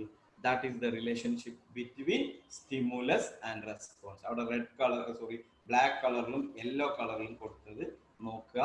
ചോദകവും പ്രതികരണവും തമ്മിലുള്ള ബന്ധത്തിൽ അധിഷ്ഠിതമാണ് ബിഹേവിയർ എന്ന് പറയുന്നത്. പരിസരത്തിൽ നിന്നുണ്ടാകുന്ന, പ്രകൃതിയിൽ നിന്നുണ്ടാകുന്ന ഒരു സ്റ്റിമുലസ് അഥവാ ഒരു ചോദകം, അതിന് ഓർഗാനിസം അല്ലെങ്കിൽ വ്യക്തി കാണിക്കുന്ന പ്രതികരണം, ഇവ രണ്ടും കൂടിച്ചേരുമ്പോഴാണ് ബിഹേവിയർ ഉണ്ടാകുന്നത് എന്ന് പറഞ്ഞു. ഇവിടെ നമ്മൾ ടൈപ്പ് ചെയ്തപ്പോൾ അതിന്റെ തുടക്കത്തിൽ നമുക്ക് കാണാം സങ്കീർണമായ എന്ന് എഴുതിയവർക്ക് നമ്മൾ വരേണ്ടിയിരുന്നത് ഇവിടെ ബ്രാക്കറ്റിൽ കൊടുത്ത ങ്ക എന്നുള്ള അക്ഷരമാണ്. ഇത് ഞാൻ ഒരു പ്രാക്ടിക്കൽ സാധനം ഈ സ്ലൈഡിലേക്ക് കൊണ്ടുവരാൻ ശ്രമിച്ചതാണ്. ഇത്തരത്തിലുള്ള അക്ഷരത്തെറ്റ് സ്ഥിരമായി ഒരു കുട്ടി വരുത്തുകയാണെങ്കിൽ അത് ഏത് തരത്തിലുള്ള പഠന വൈകല്യമാണെന്നുള്ള ഒരു പ്രായോഗിക ചോദ്യം ഞാൻ നിങ്ങളുടെ മുമ്പിൽ ഉന്നയിക്കുകയാണ്. നിങ്ങളെ ആൻസേഴ്സ് നിങ്ങൾ ടെക്സ്റ്റ് ചെയ്യുക. അറ്റ് ദ എൻഡ് നമ്മൾ അത് ഡിസ്കസ് ചെയ്യുന്നുണ്ടാവും. അതേപോലെ തന്നെ ലേണിംഗ് പറയുന്ന സമയത്ത് നമ്മൾ ലേണിംഗ് ഡിസബിലിറ്റി ഡീറ്റെയിൽ ആയിട്ട് നമ്മൾ ഡിസ്കസ് ചെയ്യുന്നുണ്ടാവും, ജസ്റ്റ് ഫോർ ബ്രെയിൻ സ്റ്റാർട്ട്. അപ്പൊ ഇത്രയും നേരം നമ്മൾ പറഞ്ഞത് സൈക്കോളജിയിലെ വിവിധ സ്കൂളുകളാണ്. വൺസ് അഗെയിൻ ഒന്നുകൂടി ഒരു 10 സെക്കൻഡ് എടുത്തുകൊണ്ട് എക്സ്പ്ലെയിൻ ചെയ്യാൻ വേണ്ടി ശ്രമിക്കുന്നു. സ്കൂൾസ് ഓഫ് സൈക്കോളജി എന്ന് പറയുന്നത് മനഃശാസ്ത്രത്തിൽ വിവിധ കാലങ്ങളിൽ രൂപപ്പെട്ടു വന്ന ആശയങ്ങളിൽ ഏകദേശം ഒരുപോലെയുള്ള ആശയങ്ങളുടെ കൂട്ടത്തിനാണ് സ്കൂൾ എന്ന് പറയുന്നത്. സ്ട്രക്ചറലിസ്റ്റുകൾ നോക്കിയത് മനസ്സിന്റെ ഘടനയാണ്, ഫങ്ഷണലിസ്റ്റുകൾ നോക്കിയത് മനസ്സിന്റെ പ്രവർത്തനമാണ്, ധർമ്മമാണ്. ജസ്റ്റാൾട്ട് സ്കൂളിന്റെ ആളുകൾ നോക്കിയത് നമുക്കുണ്ടാവുന്ന ഇന്ദ്രിയ അനുഭവങ്ങളുടെ പ്രത്യക്ഷണങ്ങളുടെ സമ്പൂർണതയാണ്. സൈക്കോ അനാലിസിസ് സിഗ്മണ്ട് ഫ്രോയിഡ് നോക്കിയത് അബോധ മനസ്സിന്റെ ഇമ്പോർട്ടൻസ് ആണ്. And the last but not the least, ഇപ്പൊ ഏറ്റവും ഫ്ലറിഷ്ഡ് ആയിട്ട് നിൽക്കുന്ന, ലോകത്ത് എല്ലാ തെറാപ്യൂട്ടിക് പ്രോസസ്സും നിലനിൽക്കുന്ന ബിഹേവിയറിസം പറയുന്നു, all behaviour R learned, hence it can be changeable. നിങ്ങളെ മുമ്പിൽ 3 മാസമേ ഉള്ളൂ, പഠിക്കാൻ വളരെ കുറച്ച് സമയമേ ഉള്ളൂ, എന്നിട്ടും എനിക്ക് പഠിക്കാൻ കഴിയുന്നില്ല, എന്നെ കൊണ്ട് പഠിക്കാൻ കഴിയില്ല എന്ന് നിങ്ങൾക്ക് തോന്നുന്നുണ്ടെങ്കിൽ പ്ലീസ് അണ്ടർസ്റ്റാൻഡ് ദാറ്റ് ബിഹേവിയറിസം കൃത്യമായി പറഞ്ഞു, ഓൾ ബിഹേവിയർ ആർ ലേൺ. മാത്രമല്ല ഒരു കോമൺ ട്രെൻഡ് പുറത്ത് പറഞ്ഞു, hence it can be changeable. നിങ്ങളുടെ ഉള്ളിൽ നിങ്ങൾ ഒരു ചേഞ്ച് വരുത്തുകയും നിങ്ങളുടെ എൻവയോൺമെന്റിൽ ബോധപൂർവ്വം ഒരു മാറ്റം വരുത്തുകയും ചെയ്തു കഴിഞ്ഞാൽ യു ക്യാൻ മേക്ക് മിറാക്കിൾസ് എന്ന് ഇൻ ബിറ്റ്വീൻ ഒന്നുകൂടി ഓർമ്മിപ്പിക്കുകയാണ്. ആരെങ്കിലും ഉച്ചയായതുകൊണ്ട് ക്ഷീണം കൊണ്ട് ഒന്ന് കുഞ്ഞിരിക്കുകയോ ഉറക്കം തോന്നുകയോ ചെയ്യുന്നെങ്കിൽ ഒന്ന് ബോധപൂർവം ഒന്ന് നേരെ ഇരിക്കാൻ വേണ്ടി ശ്രമിക്കുക. ഒരു കാര്യം കൂടി ഓർമ്മിപ്പിക്കുന്നു, നിങ്ങൾക്ക് ഒറ്റയടിക്ക് ഒരിക്കലും ഒരു ചേഞ്ച് ഉണ്ടാക്കാൻ വേണ്ടി പറ്റില്ല. ബട്ട് ഇഫ് യു ഇംപ്രൂവ് 1%, ഇന്നലത്തെ നിങ്ങളുടെ പ്രിപ്പറേഷനിൽ നിന്ന് ഒരു 1% ഇംപ്രൂവ്മെന്റ് ഇന്ന് നടത്തുകയും ആ ഇംപ്രൂവ്മെന്റ് നടത്തുന്നതിന് നിങ്ങളായിട്ട് ഒരു സെൽഫ് റീഇൻഫോഴ്സ്മെന്റ് നിങ്ങളെ തന്നെ നടത്തുകയും ചെയ്യുന്ന സമയത്ത് യു ക്യാൻ മേക്ക് വണ്ടേഴ്സ്. അപ്പോൾ നമ്മൾ സ്കൂൾസ് നമ്മൾ പറഞ്ഞ് അവസാനിപ്പിച്ചു. രണ്ടാമത്തത് അത് തന്നെയല്ലേ ഇത് എന്ന് തോന്നുന്നത്, നമ്മൾ TTC കാലത്തും BEd-ലൊക്കെ നമുക്ക് ഉണ്ടായിരുന്ന ഒരു സംശയമാണ്, ഈ അപ്രോച്ചസ് ഇൻ സൈക്കോളജി എന്ന് പറയുമ്പോഴും ഈ ബിഹേവിയറിസും ഈ സ്ട്രക്ചറലിസും ഒക്കെ കയറി വരുന്നുണ്ട്. ഇല്ല, അതിനെ നമ്മൾ ക്ലിയർ ആയിട്ട് മനസ്സിലാക്കുക. മനഃശാസ്ത്രം എന്ന് പറയുന്ന സബ്ജക്റ്റിന്റെ പ്രയോഗവൽക്കരണം, അതായത് പ്രായോഗിക തലത്തിൽ മനഃശാസ്ത്രത്തെ എങ്ങനെ ഉപയോഗിക്കണം, അതിനെ നമ്മൾ എങ്ങനെ സമീപിക്കണം എന്നുള്ളതിനാണ് അപ്രോച്ച് എന്ന് പറയുന്നത്. ഇതിൽ ഏറ്റവും പ്രധാനപ്പെട്ട അപ്രോച്ചുകൾ സൈക്കോ ഡൈനാമിക് അപ്രോച്ച്. അപ്പൊ സൈക്കോ ഡൈനാമിക് അപ്രോച്ചിലും സിഗ്മണ്ട് ഫ്രോയിഡ് ആണ്, സൈക്കോ അനാലിസിസിലും സിഗ്മണ്ട് ഫ്രോയിഡ് ആണ്. ഇതെന്താണെന്ന് ആർക്കെങ്കിലും തോന്നുന്നുണ്ടെങ്കിൽ പ്ലീസ് അണ്ടർസ്റ്റാൻഡ്, സൈക്കോ അനാലിസിസ് എന്ന് പറയുന്നത് സിഗ്മണ്ട് ഫ്രോയിഡിന്റെ ഒരേ സമയത്ത് സിഗ്മണ്ട് ഫ്രോയിഡിന്റെ ഒരു ട്രീറ്റ്മെന്റ് രീതിയാണ് മനോവിശ്ലേഷണം, അതോടൊപ്പം സിഗ്മണ്ട് ഫ്രോയിഡിന്റെ ഒരു തിയറിയുമാണ്. ആ തിയറിയുടെ മുകളിൽ നിന്നുകൊണ്ടുണ്ടാക്കിയ ഒരു രീതി ശാസ്ത്രമാണ്, അപ്രോച്ചാണ് സൈക്കോ ഡൈനാമിക് അപ്രോച്ച് എന്ന് പറയുന്നത്. ഇനി നമ്മൾ നേരത്തെ 2 തവണ റിപ്പീറ്റ് ചെയ്തതാണ്, ചരിത്രം പറഞ്ഞപ്പോഴും ബിഹേവിയറിസം പറഞ്ഞിട്ടുണ്ട്, സ്കൂൾ പറഞ്ഞപ്പോഴും ബിഹേവിയറിസം പറഞ്ഞിട്ടുണ്ട്. ഇതിന്റെ പ്രധാനപ്പെട്ട ആള് JB വാട്സൺ. എന്നാൽ പുതിയ 2 സംഭവങ്ങൾ നമ്മൾ ഇതിലേക്ക് കടന്നു വരുന്നു. ഒന്ന് ഹ്യൂമനിസവും, രണ്ടാമത്തത് കൊഗ്നിറ്റീവിസം അല്ലെങ്കിൽ കൊഗ്നിറ്റീവ് കൺസ്ട്രക്റ്റിവിസം. ഹ്യൂമനിസം അഥവാ മാനവികതാവാദം എന്നുള്ളത് നമുക്കറിയാം, പരീക്ഷയ്ക്ക് സ്ഥിരമായി ചോദിക്കുന്ന, കാരണം അധ്യാപനം എന്നുള്ളതിന്റെ പരമമായ ലക്ഷ്യം മാനവിക മൂല്യങ്ങൾ കുട്ടികളിൽ ഉണ്ടാക്കിയതുകൊണ്ട് തന്നെ ഹ്യൂമനിസത്തിൽ നിന്ന് ഒരു 2 ചോദ്യമില്ലാത്ത ഒരു ചോദ്യ പേപ്പർ ഉണ്ടാവില്ല. അതുകൊണ്ട് ഈ 2 പേരുകളും കൃത്യമായി ഓർത്തു വെക്കുക, Carl Roger and Abraham Maslow. നമ്മൾ ഡീറ്റെയിൽ ആയിട്ട് ഇതിലേക്ക് പോകുന്നുണ്ടാവും. ഇവിടെ നോക്കുക, മാനവികതാവാദം അഥവാ ഹ്യൂമനിസം. ഹ്യൂമനിസം ലോകത്തേക്ക് മുന്നോട്ട് വെച്ച ഏറ്റവും ബ്യൂട്ടിഫുൾ ആയ കോൺസെപ്റ്റ് ആണ് നമ്മൾ പച്ച കളറിൽ കൊടുത്തിട്ടുള്ളത്. ദാറ്റ് ഈസ് മനുഷ്യരെല്ലാവരും അടിസ്ഥാനപരമായി നല്ലവരാണ് എന്നുള്ളതാണ് മാനവികതാവാദം അഥവാ ഹ്യൂമനിസം. ഇവർ മുന്നോട്ട് വെച്ച ഏറ്റവും പ്രധാനപ്പെട്ട ബ്യൂട്ടിഫുൾ ആയിട്ടുള്ള ഒരു ആശയം എന്തെന്ന് വെച്ച് കഴിഞ്ഞാൽ, ആത്മബോധമാണ് വ്യവഹാരങ്ങളെ നിയന്ത്രിക്കുന്നത്. അതായത് ഞാൻ ആരാണ് എന്നുള്ള എൻ്റെ ചിന്തയാണ് എൻ്റെ വ്യവഹാരങ്ങളെ നിയന്ത്രിക്കുന്നത്. അപ്പോ ജീവിതത്തിന്റെ പരമമായ ലക്ഷ്യം എന്ന് പറയുന്നത് ആത്മസാക്ഷാത്കാരമാണ്, അഥവാ സെൽഫ് ആക്ച്വലൈസേഷൻ ആണ് എന്നുള്ളതാണ് ഹ്യൂമനിസ്റ്റ് സ്കൂളിന്റെ പ്രധാനപ്പെട്ട പ്രൊപ്പോണന്റായ അബ്രഹാം മാസ്ലോ മുന്നോട്ട് വെക്കുന്നത്. അതേ സമയത്ത് ഇതിന്റെ തന്നെ മറ്റൊരു ഭാഗമായ കാൾ റോജർ പറയുന്നു, നമ്മളുടെ സെൽഫിനെ, സ്വത്വത്തെ നമ്മൾ തിരിച്ചറിയുക എന്നുള്ളതാണ് ഏറ്റവും പ്രധാനപ്പെട്ട കാര്യം. സോ ഹ്യൂമനിസം ഒന്നും കൂടി ഞാൻ കൺക്ലൂഡ് ചെയ്യാൻ വേണ്ടി ശ്രമിക്കുകയാണ്. ബേസിക് ആർഗ്യുമെന്റ് എന്ന് ചോദിച്ചു കഴിഞ്ഞാൽ മനുഷ്യരെല്ലാവരും അടിസ്ഥാനപരമായി നല്ലവരാണ്. രണ്ടാമത്, നമുക്ക് പലപ്പോഴും പല ക്രിമിനൽ ബിഹേവിയറുകളും കാണുന്ന സമയത്ത് നമ്മൾ വിചാരിക്കും എന്തിനാണ് അയാൾ അങ്ങനെ ചെയ്തത്, അല്ലെങ്കിൽ അവൾ എന്തിനാണ് അങ്ങനെ ചെയ്തത്. നമ്മൾ പലപ്പോഴും ചോദിക്കുന്നത്, നമ്മളോട് ചോദിക്കുന്ന ചോദ്യമാണ്. ഇവിടെ ഒറ്റ ഉത്തരമേ ഉള്ളൂ, ആത്മബോധമാണ്. നമ്മൾ നമുക്കിട്ട വിലയാണ് നമ്മളെ നിയന്ത്രിക്കുന്നത്. ഈ ഹ്യൂമനിസത്തിൽ നിന്നുകൊണ്ട് ഞാൻ ഒരൊറ്റ കാര്യം പറയുന്നു, നമ്മളുടെ എല്ലാവരുടെയും അനുഭവങ്ങളും പരിസരങ്ങളും ഏറെക്കുറെ സെയിം ആണ്.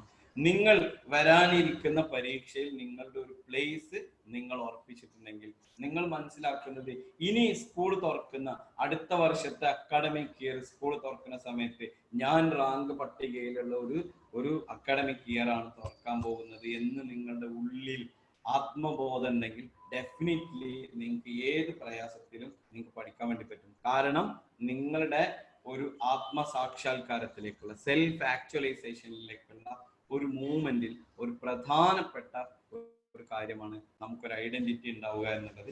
അത് നമ്മൾ നീഡ് ഹൈറാർക്കിയുമായി ബന്ധപ്പെട്ട മാസ്ലോയുടെ തിയറി പറയുമ്പോൾ കൂടുതൽ ഡീറ്റെയിൽ ആയിട്ട് നമുക്ക് പറയാൻ വേണ്ടി പറ്റും. ഇവിടെ റെഡ് കളറിൽ മാർക്ക് ചെയ്തത് നോക്കുക, പരീക്ഷയ്ക്ക് ചിലപ്പോഴൊക്കെ ചോദിച്ചതാണ്. സൈക്കോ അനാലിസിസിനും ബിഹേവിയറിസത്തിനും എതിരായി ഉയർന്നു വന്ന വാദം ഏതാണെന്നുള്ളതാണ് അവിടെ മനസ്സിലാക്കുക. സൈക്കോ അനാലിസിസ് പറഞ്ഞു we are unaware about our thought and action. അതായത് നമ്മുടെ ചിന്തയെ കുറിച്ച് നമുക്കൊരു ധാരണയില്ല, നമ്മളെ കൺട്രോളിലേ അല്ല, അൺകോൺഷ്യസ് ആണ് എല്ലാം ചെയ്യുന്നത് എന്ന് പറഞ്ഞു. ബിഹേവിയറിസം പറഞ്ഞു നമ്മളെ പരിസരമാണ് എല്ലാം ചെയ്യുന്നത് എന്ന് പറഞ്ഞു. എന്നാൽ മനുഷ്യരെ കുറിച്ചിട്ടുള്ള ഏത് ലെയറിൽ കിടക്കുന്ന, ഏത് അവസ്ഥയിൽ കിടക്കുന്ന മനുഷ്യനെ കുറിച്ചും ഹ്യൂമനിസം മുന്നോട്ട് വെക്കുന്ന ഏറ്റവും ബ്യൂട്ടിഫുൾ ആയ കൺസെപ്റ്റ് ആണ് മനുഷ്യർ അടിസ്ഥാനപരമായി നല്ലവരാണ് എന്നുള്ള ഒരു ചിന്ത ഉണ്ടാവുക. ഇത് നിങ്ങളുടെ പഠനത്തിൽ തീർച്ചയായിട്ടും ഉണ്ടാവുക. പരസ്പരം സഹായിക്കുക, മനുഷ്യരെല്ലാവരും അടിസ്ഥാനപരമായി നല്ലവരാണെന്നുള്ള ഓർമ്മ ഉണ്ടാവുക. ഇവിടെ മാസ്ലോ മുന്നോട്ട് വെച്ച ഏറ്റവും പ്രധാനപ്പെട്ട ഒരു കാര്യമാണ് ഹൈറാർക്കി ഓഫ് നീഡ്, അഥവാ മനുഷ്യരുടെ ആവശ്യങ്ങളെല്ലാം ഒരു ശ്രേണിയിലാണ് ക്രമീകരിച്ചിരിക്കുന്നത്. ഈ ആവശ്യങ്ങൾ ഒന്ന് കഴിയുമ്പോൾ ഒന്ന് എന്നുള്ള രൂപത്തിൽ മനുഷ്യരെല്ലാവരും അതിലെ അവസാന എൻഡായ സെൽഫ് ആക്ച്വലൈസേഷൻ അഥവാ ആത്മ സാക്ഷാത്കാരത്തിലേക്കുള്ള പോക്കിലാണെന്ന് പറഞ്ഞു. ഇപ്പോൾ നിങ്ങൾ സ്ക്രീനിന്റെ ഇടതുഭാഗത്തുള്ള ത്രികോണത്തിലേക്ക് മാത്രം ശ്രദ്ധിക്കുക. ഈ സ്ലൈഡ് കിട്ടിയതിന് ശേഷം വലതുവശത്തുള്ള കാര്യങ്ങളും കൂടി വായിക്കുക, നിങ്ങളുടെ ഉള്ളിലേക്ക് എടുക്കുക. അപ്പൊ മനുഷ്യന്റെ ഏറ്റവും അടിസ്ഥാനപരമായ ആവശ്യം എന്ന് പറയുന്നത് മനുഷ്യന്റെ ശാരീരികമായ ആവശ്യങ്ങളാണ്. ആ ശാരീരിക ആവശ്യങ്ങൾ പൂർത്തീകരിക്കപ്പെടുന്ന സമയത്ത് മനുഷ്യന് സുരക്ഷിതത്വപരമായ ആവശ്യങ്ങൾ ഉണ്ടാവും. അതായത് വീട്, ഷെൽട്ടർ തുടങ്ങിയ സംഭവങ്ങൾ ഉണ്ടാവും. ആദ്യത്തെ ഫിസിയോളജിക്കൽ നീഡ്സ് നമുക്കറിയാം, ഫുഡ്, വാട്ടർ ആൻഡ് സെക്സ്. ഇത് മൂന്നുമാണ് ശാരീരികമായ ആവശ്യങ്ങൾ. രണ്ടാമത്തെ സേഫ്റ്റി നീഡ്സ് അഥവാ സുരക്ഷിതത്വപരമായ ആവശ്യങ്ങൾ. മൂന്നാമത്തത് ബിലോങ്ങിങ്നെസ് നീഡ്, അതായത് സ്നേഹിക്കാനും സ്നേഹിക്കപ്പെടാനും ആരെങ്കിലും ഒക്കെ ഉണ്ടാവുക എന്നുള്ള നീഡ്. ഇതും എത്തിക്കഴിഞ്ഞാൽ പിന്നെ മനുഷ്യന്റെ ഒരു ആഗ്രഹമാണ് എസ്റ്റീം നീഡ്. എന്താണ്? ഒരു മേൽവിലാസം ഉണ്ടാവണം. ഇപ്പോൾ എൻ്റെ ശബ്ദം കേൾക്കുന്ന നിങ്ങളെല്ലാവരും ഈ പറഞ്ഞ 3 ആവശ്യങ്ങളും പൂർത്തീകരിച്ചതിന് ശേഷം ഒരുപക്ഷെ നിങ്ങൾക്ക് സമൂഹത്തിൽ അത്യാവശ്യം കുടുംബപരമായിട്ടുണ്ടായ പല സംഗതികളുടെയും പേരിൽ ഒരു നിലയും വിലയൊക്കെ ഉണ്ടെങ്കിലും നിങ്ങൾ ഇപ്പോൾ ആഞ്ഞു ശ്രമിച്ചുകൊണ്ടിരിക്കുന്നത് നിങ്ങളുടെ എസ്റ്റീം വഴി സെൽഫ് ആക്ച്വലൈസേഷനിലേക്ക്, അതായത് ജീവിതത്തിന്റെ പരമമായ ലക്ഷ്യം സെൽഫ് ആക്ച്വലൈസേഷൻ ആണ്, അഥവാ ആത്മസാക്ഷാത്കാരമാണ് എന്ന് പറഞ്ഞത് അബ്രഹാം മാസ്ലോ ആണ്. മാസ്ലോ എന്ന് പറയുന്നത് ഹ്യൂമനിസത്തിന്റെ പ്രധാനപ്പെട്ട ഒരു ഫൗണ്ടറാണ്. ഹ്യൂമനിസം എന്ന് പറയുന്നു മനുഷ്യരെല്ലാവരും അടിസ്ഥാനപരമായി നല്ലവരാണെന്നും ആത്മബോധമാണ് നമ്മളെ നിയന്ത്രിക്കുന്നത് എന്നുള്ളത്. അതേ സമയത്ത് ഈ ഹ്യൂമനിസത്തിലെ മറ്റൊരു കോ ഫൗണ്ടർ എന്ന് പറയുന്നത് കാൾ റോജർ ആണ്. റോജർ പറഞ്ഞു നമ്മളുടെ സ്വത്വത്തെ, സെൽഫിനെ നമ്മൾ മനസ്സിലാക്കുക എന്നുള്ളതാണ് ഏറ്റവും പ്രധാനപ്പെട്ട കാര്യം. ഓക്കെ, ഇനി നമ്മൾ അടുത്ത ഒരു സെഗ്മെന്റിലേക്ക് നീങ്ങുകയാണ്. ദാറ്റ് ഈസ് ജ്ഞാന നിർമ്മിതിവാദം അഥവാ കോഗ്നിറ്റീവ് കൺസ്ട്രക്റ്റിവിസം. അതായത് കുട്ടി സ്വയം അറിവ് നിർമ്മിക്കും. ഇതാണ് ജ്ഞാന നിർമ്മിതിവാദത്തിന്റെ അടിസ്ഥാനപരമായ ഒരാശയം. കുട്ടി എന്ത് ചെയ്യും? അറിവ് നിർമ്മിക്കും. അല്ലാതെ അധ്യാപകൻ അതൊന്നാകെ ഉണ്ടാക്കിയിട്ട് കൊടുക്കേണ്ടതില്ല എന്നുള്ളതാണ് ഒരു വാദം. രണ്ടാമത്, that is the most beautiful thing, അറിവ് നിർമ്മിക്കൽ എന്ന് പറയുന്നത് ഒരു പ്രക്രിയയാണ്, പ്രോസസ്സാണ്. അപ്പോൾ ഒരു അപ്ലിക്കേഷൻ ലെവലിൽ ഒരു ക്വസ്റ്റ്യൻ വരികയാണ്, അതായത് എന്തിനാണ് നമ്മൾ ഗ്രൂപ്പ് ആക്ടിവിറ്റീസ് കൊടുക്കുന്നത് എന്ന് ചോദിച്ചു കഴിഞ്ഞാൽ ഓപ്ഷനിൽ അറിവ് നിർമ്മിക്കൽ ഒരു പ്രക്രിയയാണ്, അത് പൂർത്തീകരിക്കാനാണ് എന്ന് ആൻസർ ഉണ്ടെങ്കിൽ that is the most important answer. ഇനി ഈ ജ്ഞാന നിർമ്മിതവാദത്തിൽ ഏറ്റവും പ്രധാനപ്പെട്ട് നമ്മൾ ഓർത്ത് വെക്കേണ്ട രണ്ട് പേരുകളാണ് പിയാഷെ and Jerome S Bruner. Comparatively ബ്രൂണറുടെ പിന്നെ സംഭാവനകൾ നമ്മൾ വളരെ കുറച്ച് പഠിച്ചിട്ടുള്ളൂ. പക്ഷെ പിയാഷെയെ നമ്മളൊന്ന് ഡീറ്റെയിൽ ആയിട്ട് മനസ്സിലാക്കേണ്ടതുണ്ട് തോന്നുന്നു. പ്രബുൽ സർ, സമയം അവസാനിച്ചിട്ടില്ലല്ലോ, കണ്ടിന്യൂ ചെയ്യാലോ? കണ്ടിന്യൂ. ഒന്ന് പാർട്ടിസിപ്പൻസിനോട് ഒന്ന് ചോദിക്കാം, അവർക്ക് എന്തെങ്കിലും ഇഷ്യൂസ് ഉണ്ടോ? ഹലോ, തുടരാലോ അല്ലേ? അപ്പൊ ഒരു ചോദ്യം ഞാനിവിടെ ചോദിക്കുകയാണ്, അതായത് ലോകത്തെ ഏറ്റവും ചെറിയ രാജ്യം ഏതാണ്? എനിക്ക് തോന്നുന്നു നമുക്ക് പൊതുവിജ്ഞാനം UPSC ഉണ്ട്. അപ്പൊ ലോകത്തെ ഏറ്റവും ചെറിയ രാജ്യം ഏതാണ് എന്നുള്ള ചോദ്യത്തിന്റെ ഒപ്പം തന്നെ ലോകത്തെ ഏറ്റവും ചെറിയ റിപ്പബ്ലിക് ഏതാണ് എന്നുള്ള ചോദ്യം. അപ്പൊ റിപ്പബ്ലിക്കും രാജ്യവും തമ്മിൽ എന്തെങ്കിലും വ്യത്യാസമുണ്ടോ എന്നുള്ള ഒരു ഡിസ്ഈക്വലിബ്രിയം നിങ്ങളിൽ ഉണ്ടായാൽ നമ്മൾ അന്വേഷിക്കാൻ വേണ്ടി തുടങ്ങും. ഒന്നും കൂടി ലളിതമായിട്ട് പറയാം. പിയാഷെ പറഞ്ഞു, നമ്മളെല്ലാവരും അറിവ് നിർമ്മിക്കുകയാണ്. ഇതിന്റെ പ്രോസസ്സ് എന്ന് പറയുന്നത് വളരെ സിമ്പിളാണ്. കുറെ ബിറ്റ് ഓഫ് ഇൻഫർമേഷൻ നമ്മളെ പരിസരത്തുണ്ട്. ഈ ബിറ്റ് ഓഫ് ഇൻഫർമേഷൻ പറയുന്ന പേരാണ് സ്കീമ. ഈ സ്കീമകളെ നമ്മളിലേക്ക് എടുക്കുന്ന പ്രക്രിയക്ക് പറയുന്ന പേരാണ് അസിമിലേഷൻ. ആ അസിമിലേഷൻ നടന്നു കഴിഞ്ഞാൽ നമ്മൾ നിലനിൽക്കുന്ന ചില സ്കീമകളുമായി നമ്മൾ അതിനൊന്ന് തട്ടിച്ചു നോക്കും. എന്തെങ്കിലും നിലവിൽ പഠിച്ചതും ഈ പറഞ്ഞത് ഇന്നിപ്പോ എന്റെ ക്ലാസ് കേട്ടപ്പോൾ ആർക്കെങ്കിലും ചിലപ്പോൾ ഒരു ചെറിയ ഡിസീക്വലിബ്രിയം എവിടെയെങ്കിലും സംഭവിച്ചിട്ടുണ്ടാവും. ഫോർ എക്സാമ്പിൾ, ഒരു ഗൈഡിൽ അവര് വായിച്ചു പഠിച്ചത് ആധുനിക മനഃശാസ്ത്രത്തിന്റെ പിതാവാണ് വില്യം വുണ്ട് എന്ന് 3-4 സ്ഥലത്ത് റിപ്പീറ്റ് ചെയ്ത് പഠിച്ച ഒരു സംശയമില്ലാതെ നിൽക്കുന്ന ഒരാളെ മുമ്പിൽ ഞാൻ പറഞ്ഞു, പണ്ടേ വുണ്ട്. ആദ്യത്തെ ആരാണ്? വുണ്ടാണ്. പുതിയ ആധുനികനാണ് ഫ്രോയിഡ് എന്ന് പറയുമ്പോൾ അയാളുടെ കൊഗ്നിറ്റീവ് സ്ട്രക്ചറിൽ, അയാളുടെ ബൗദ്ധിക നിലവാരത്തിൽ ഒരു ഡിസ്ഈക്വലിബ്രിയം, അതായത് ഒരു അസന്തുലിതാവസ്ഥ ഉണ്ടാവും. പിന്നെ അയാൾക്ക് അത് സന്തുലിതാവസ്ഥ എത്തിയാൽ മാത്രമേ സമാധാനം ഉണ്ടാവൂ. അപ്പൊ പിയാഷെ മുന്നോട്ട് വെച്ച ആർഗ്യുമെന്റ് എന്ന് വെച്ച് കഴിഞ്ഞാൽ, ഒരു അധ്യാപകന്റെ ഏറ്റവും പ്രധാനപ്പെട്ട പണി കുട്ടിക്ക് ഡിസീക്വലിബ്രിയം അഥവാ അസന്തുലിതാവസ്ഥ ഉണ്ടാക്കി കൊടുക്കണം. അപ്പൊ സ്വാഭാവികമായിട്ടും കുട്ടി എന്ത് ചെയ്യും? സ്കീമകൾ എങ്ങനെ അന്വേഷിച്ചു പോകും. അങ്ങനെ അന്വേഷിച്ചു പോയിട്ട് കുട്ടി എന്ത് ചെയ്യും? ആ സ്കീമയെ കുട്ടി സ്വാംശീകരിക്കും.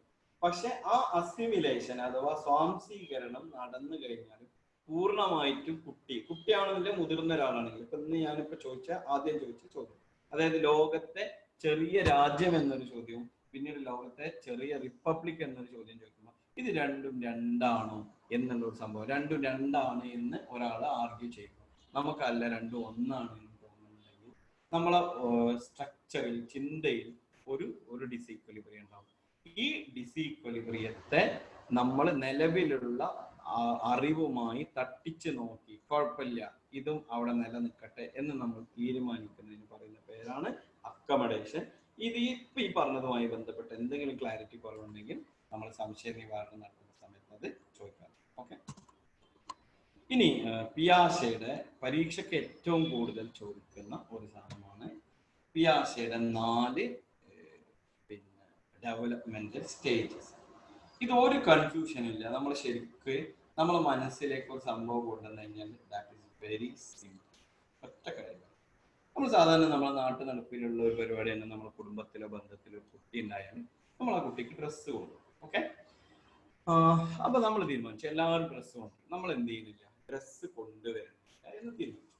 അങ്ങനെ നമ്മളൊരു കുട്ടി ജനിച്ച ഉടനെ പോകാൻ വേണ്ടി തീരുമാനിച്ചു. പക്ഷെ പല തിരക്കുകൾ കാരണം നമുക്ക് എന്ത് ചെയ്യാൻ പറ്റില്ല, പോകാൻ വേണ്ടി പറ്റില്ല. അങ്ങനെ 2 വയസ്സ് വരെ ഉള്ള സമയത്ത് നമ്മൾ പോവുകയാണെങ്കിൽ സ്വാഭാവികമായിട്ട് നമ്മളറിയാം ആ കുട്ടിക്ക് നമ്മളൊരു ഗിഫ്റ്റ് വാങ്ങുകയാണെന്നുണ്ടെങ്കിൽ നമ്മളൊരു ലൂഡോ ബോർഡോ പസിലൊന്നും വാങ്ങിയിട്ട് പോകില്ല. നമ്മൾ ആകെ കുട്ടിക്ക് വാങ്ങാൻ സാധ്യതയുള്ള ടോയ് എന്ന് പറയുന്നത് ഒന്നുകിൽ ശബ്ദം ഉണ്ടാക്കുന്ന ഒരു ടോയ് ആയിരിക്കും, അല്ലെങ്കിൽ കളർഫുൾ ആയിട്ടുള്ള ഒരു ടോയ് ആയിരിക്കും.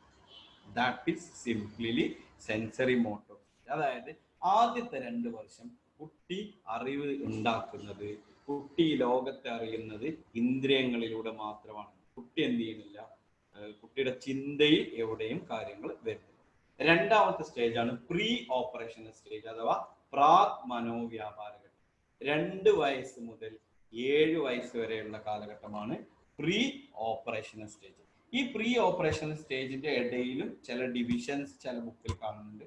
പക്ഷെ എക്സാം പോയിന്റ് ഓഫ് വ്യൂവിൽ നിങ്ങൾ അത് പഠിച്ചിട്ട് ഇപ്പൊ കൺഫ്യൂഷൻ ഉണ്ടാക്കേണ്ട ആവശ്യമില്ല. ഇത്ര മാത്രം ഓർത്തിരുന്നാൽ തന്നെ വളരെ ധാരാളമാണ്.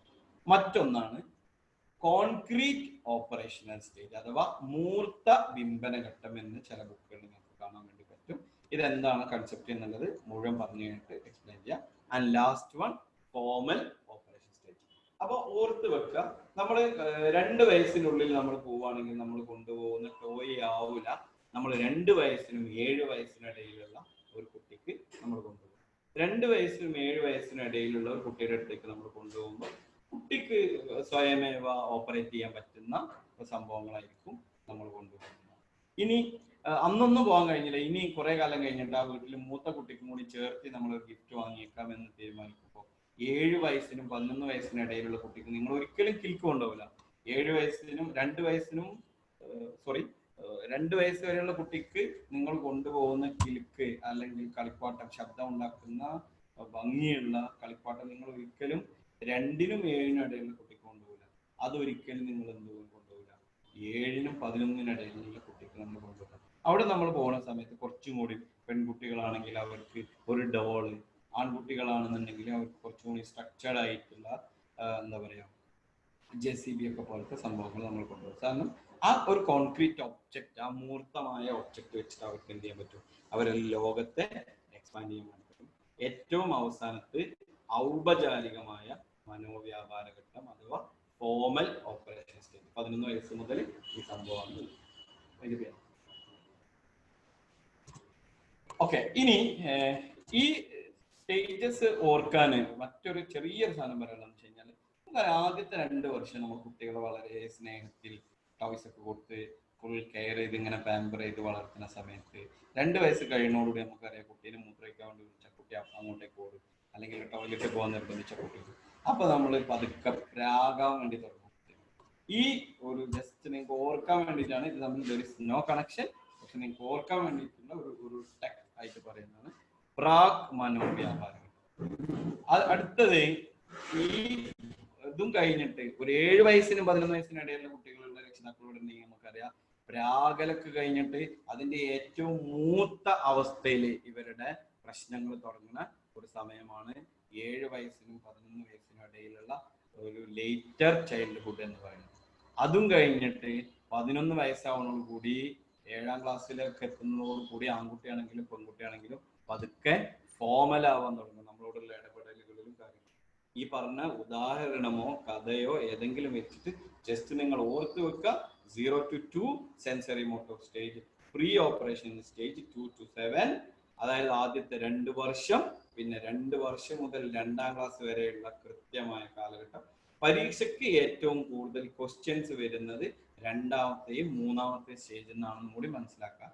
കാരണം നമ്മളുടെ ഒരു ഏജ് ഗ്രൂപ്പിൽ വരുന്ന കൂടുതൽ കാര്യങ്ങളും പ്രായവും ഉള്ളത് ഈ 2 ഘട്ടങ്ങളിലാണെന്ന് മനസ്സിലാക്കാം. സോ പ്രീ ഓപ്പറേഷൻ സ്റ്റേജ് അഥവാ പ്രാക് മനോ, അതായത് പ്രീ ആയിട്ട് രൂപപ്പെട്ടു വന്നിട്ടില്ല പൂർണ്ണമായിട്ട് മനോവ്യാപാരം, that is pre operational stage, then concrete operational stage and last formal operation stage. ഇനി നിങ്ങൾ മനസ്സിലാക്കുന്നത് ഈ ഏജ് അങ്ങനെ വരാറില്ല, പക്ഷെ ഇതിന് ഓർഡറിൽ എഴുതാൻ വേണ്ടിയിട്ട് പലപ്പോഴും ചോദിക്കാറുണ്ട്.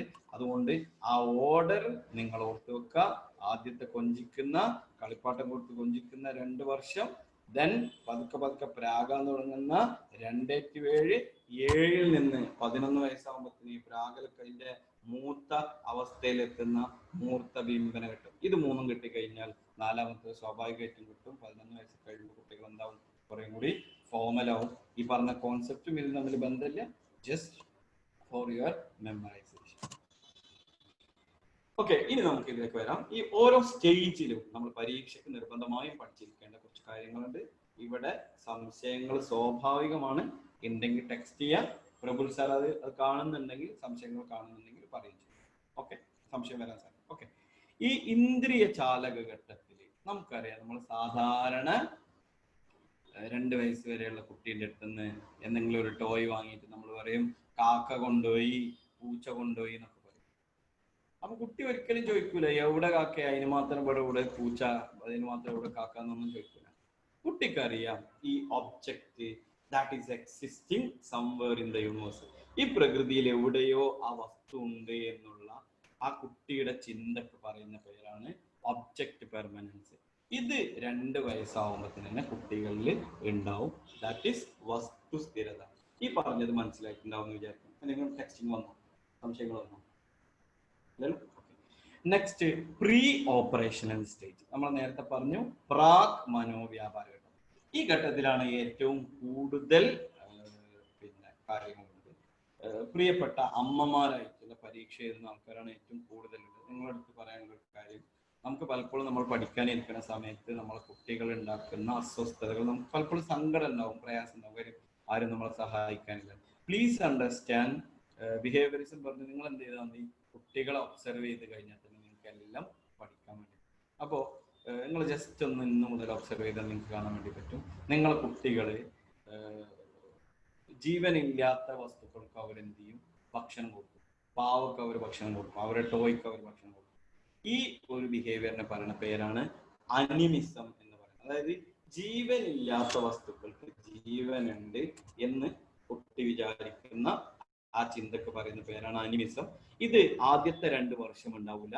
എന്നാൽ 2 വയസ്സിനും 7 വയസ്സിനിടയിലുള്ള പ്രായത്തിൽ ഈ അനിമിസം എന്ന് പറഞ്ഞ ബിഹേവിയർ വളരെ ക്ലിയർ ആയിട്ട് കാണാൻ വേണ്ടി പറ്റും. പക്ഷെ ഒരു 6 വയസ്സൊക്കെ കഴിയണോട് കൂടി അവർക്ക് കാര്യങ്ങളൊക്കെ ബോധ്യപ്പെട്ട് തുടങ്ങുന്നതോടുകൂടി ഇതില്ലാതാവും. പക്ഷെ 2 to 7 എന്ന് പറയുന്നത് ഒരു സെഗ്മെന്റ് ആയതുകൊണ്ട് തന്നെ അനിമിസം ഈ പ്രായത്തിലാണ് ഉണ്ടാവുക. രണ്ടാമത്തത് റിവേഴ്സിബിലിറ്റി ഉണ്ടാവില്ല. അതിന് മലയാളത്തിൽ ഉപയോഗിച്ച വാക്ക് പ്രത്യാവർത്തനം എന്നാണ്. നമുക്കറിയാം പ്രത്യാവർത്തനം എന്ന് നമുക്ക് കിട്ടിയില്ലെങ്കിൽ ആവർത്തനം എന്ന് പറഞ്ഞു കഴിഞ്ഞാൽ നമുക്കറിയാം. അപ്പോ റിവേഴ്സിബിലിറ്റി, ഒരു കാര്യം തിരിച്ച് പറയാനുള്ള ഒരു സംഭവം. ഒരു ഉദാഹരണം പറയാം. ഒരു കുട്ടി അതിന്റെ കുഞ്ഞമ്മയും കൂടി നടന്നു പോകും. അപ്പൊ ഇതാരാണെന്ന് ചോദിച്ചു കഴിഞ്ഞാൽ പറയും എൻ്റെ അമ്മയുടെ അനിയത്തിയാണ്, അല്ലെങ്കിൽ എൻ്റെ കുഞ്ഞാമ്മയാണ്, എൻ്റെ അമ്മാന്റെ അനിയത്തിയാണ്. തിരിച്ച് ഈ ആൾക്ക് നീ ആരാണ് എന്ന് ചോദിച്ചു കഴിഞ്ഞാൽ പലപ്പോഴും ഈ പ്രായത്തിലുള്ള കുട്ടികൾക്ക് ഇത് പറയാൻ വേണ്ടി പറ്റൂല. അപ്പൊ റിവേഴ്സിബിലിറ്റി ഇവർക്ക് ഉണ്ടാവില്ല. ലീനിയർ ആയിട്ട് മാത്രം, സ്ട്രെയിറ്റ് ആയിട്ട് മാത്രമേ ചിന്തിക്കാൻ വേണ്ടി ഇവർക്ക് പറ്റുള്ളൂ. അതേപോലെ തന്നെ നമ്മൾ മനസ്സിലാക്കേണ്ട ഒരു കാര്യം, നമ്മളെ കുട്ടികളൊക്കെ പഠിപ്പിക്കുമ്പോൾ നമ്മൾ ഓർക്കേണ്ട കാര്യമാണ് 3+2 5 എന്ന് 1-ാം ക്ലാസ്സിൽ പഠിക്കുന്ന കുട്ടി പഠിച്ചു എന്നുള്ളത് കൊണ്ട് നേരെ തിരിച്ച് ആ സംഖ്യ തിരിച്ചിട്ടാലും ഇതന്നെയല്ലേ ഞാൻ നിനക്ക് പറഞ്ഞത് എന്ന് പറഞ്ഞിട്ട് നമ്മൾ കുട്ടിയോട് ദേഷ്യപ്പെടരുത്. ഒരിക്കലും സ്വന്തം കുട്ടിയോടും ദേഷ്യപ്പെടരുത്. ഇനി നിങ്ങൾക്ക് ജോലി കിട്ടി കഴിഞ്ഞാലും ദേഷ്യപ്പെടരുത്. കാരണം ഈ റിവേഴ്സിബിലിറ്റി അവരിൽ ആയി വരുന്നേ ഉള്ളൂ. അത് അടുത്ത സ്റ്റേജിലാണ് റിവേഴ്സിബിലിറ്റി വരിക. അടുത്തൊരു സാധനം ഈഗോസെൻട്രിക് തോട്ട് അഥവാ അഹം കേന്ദ്രീകൃത ചിന്ത. കുട്ടി എപ്പോഴും ചിന്തിക്കുന്ന സമയത്ത് he will be or she will be the center of the universe. അവരിൽ നിന്നുകൊണ്ട് മാത്രമേ അവർക്ക് പരിസരത്തെ ചിന്തിക്കാൻ വേണ്ടി പറ്റുള്ളൂ. അവരെ പേര് അനുവിന് വേണം, തിനുവിന് വേണം എന്ന് റിപ്പീറ്റഡ്ലി അവരെ ഇങ്ങനെ ബ്രാൻഡ് ചെയ്തുകൊണ്ടിരിക്കുന്ന പ്രായമാണ് ഇത്. That is pre operational stage. അപ്പൊ പ്രീ ഓപ്പറേഷൻ സ്റ്റേജിൽ ശ്രദ്ധിക്കുക, നമ്മൾ പറഞ്ഞു പ്രാക് മനോവ്യാപാര ഘട്ടം, അതായത് പൂർണ്ണമായിട്ടും ഓപ്പറേഷൻസ് ആയിട്ടില്ല, പ്രീ ഓപ്പറേഷൻസ് നടക്കുന്ന ഈ പ്രായത്തിന്റെ ഏറ്റവും പ്രധാനപ്പെട്ട 3 പ്രത്യേകത. ഒന്ന് അനിമിസമാണ്, അതായത് ഇൻഅനിമേറ്റ് ഒബ്ജക്റ്റിന് ജീവനുണ്ട് എന്ന് വിചാരിച്ചിട്ട് അതിന് ഭക്ഷണം കൊടുക്കുക, അതിനെ കുളിപ്പിക്കുകയൊക്കെ ചെയ്യുന്ന പരിപാടിയാണ് എന്ത്, അനിമിസം. അതേപോലെ പ്രത്യാവർത്തനം അഥവാ റിവേഴ്സിബിലിറ്റി, വസ്തുക്കൾ തമ്മിലുള്ള അല്ലെങ്കിൽ ആളുകൾ തമ്മിലുള്ള ഒരു റിവേഴ്സ് കണക്ഷൻ മനസ്സിലാവാത്ത അവസ്ഥക്ക് പറയുന്ന പേരാണ് പ്രത്യാവർത്തനം ഇല്ലായ്മ അഥവാ നോ റിവേഴ്സ്. മൂന്നാമത് പറഞ്ഞത് ഇതും പ്രീ ഓപ്പറേഷൻ സ്റ്റേജിൽ തന്നെയാണ്. കുട്ടികൾ എപ്പോഴും അഹം കേന്ദ്രീകൃതമായിട്ട് ഈഗോ സെൻട്രിക് ആയിട്ടാണ് ചിന്തിക്കുന്നത്. എന്നാൽ 3ാമത്തെ സ്റ്റേജിൽ നമ്മൾ പറഞ്ഞു പ്രാകല് കഴിഞ്ഞിട്ട് മൂത്ത പിരാന്ത് തുടങ്ങുന്ന പ്രായം ദാറ്റ് ഈസ് 7 to 11 years. ഈ ഒരു പ്രായത്തിൽ മൂർത്തമായിട്ട് കുട്ടികൾക്ക് കോൺക്രീറ്റ് ആയിട്ട് ചിന്തിക്കാൻ വേണ്ടി പറ്റും. അപ്പൊ അവർക്ക് എന്ത് ചെയ്യാൻ പറ്റും? പ്രതീകങ്ങളെ വെച്ചുകൊണ്ട് അവർക്ക് ചിന്തിക്കാനും പഠിക്കാനൊക്കെ വേണ്ടി സാധിക്കും. ഇവിടെയാണ് നമ്മൾ അക്ഷരങ്ങളെ ഇൻട്രൊഡ്യൂസ് ചെയ്യുന്നതും തുടങ്ങിയിട്ടുള്ള സംഭവങ്ങളൊക്കെ. അതായത് എ എന്ന് പറയുന്ന ഒരു ലെറ്റർ അല്ലെങ്കിൽ ആ എന്ന് പറയുന്ന ഒരു ലെറ്റർ അത് സൂചിപ്പിക്കുന്നത് ഒരു സ്വരത്തെയാണ് എന്ന് പഠിക്കുന്നതാണ് പ്രതീകാത്മക ചിന്തകത്തിന്റെ ഏറ്റവും ആ പ്രായത്തിലെ ഏറ്റവും ഉയർന്ന തലം. അതേ സമയത്ത് അവർക്ക് പിന്നെ സിമ്പിൾസ് വെച്ചുകൊണ്ട് അവർക്ക് കളിക്കാനും പ്ലേ ആക്ടിവിറ്റീസിൽ ഏർപ്പെടാനൊക്കെ പറ്റുന്നത് കോൺക്രീറ്റ് ഓപ്പറേഷൻ. എന്താണ് ക്വസ്റ്റ്യൻ? അനിമിസത്തിന്റെ മലയാളം വേർഡ് അല്ലെ?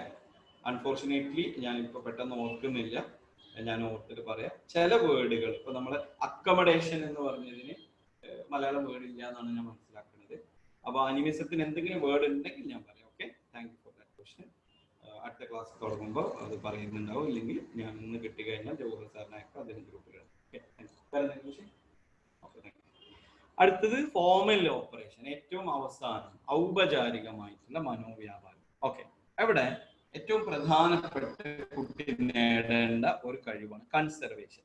നമുക്കറിയാം, നമ്മൾ സാധാരണ കുട്ടികളെ പറ്റിക്കുന്ന പരിപാടി എന്താണ്? നമ്മൾ ഐസ്ക്രീം ഒക്കെ വളർത്തുന്ന സമയത്ത് കുറെ കുട്ടികളുള്ള ഒരു വീട്ടിൽ തിരക്കൊക്കെ ഉണ്ടാവുന്ന സമയത്ത് നമ്മൾ ചെറിയ കുട്ടികളോട് പറയുന്നത്, നോക്ക് നിനക്കാണ് ഏറ്റവും അധികം തന്നിട്ടുള്ളത് എന്ന് പറഞ്ഞിട്ട് ഒരു കുഞ്ഞു പാത്രത്തിൽ കൊടുക്കും.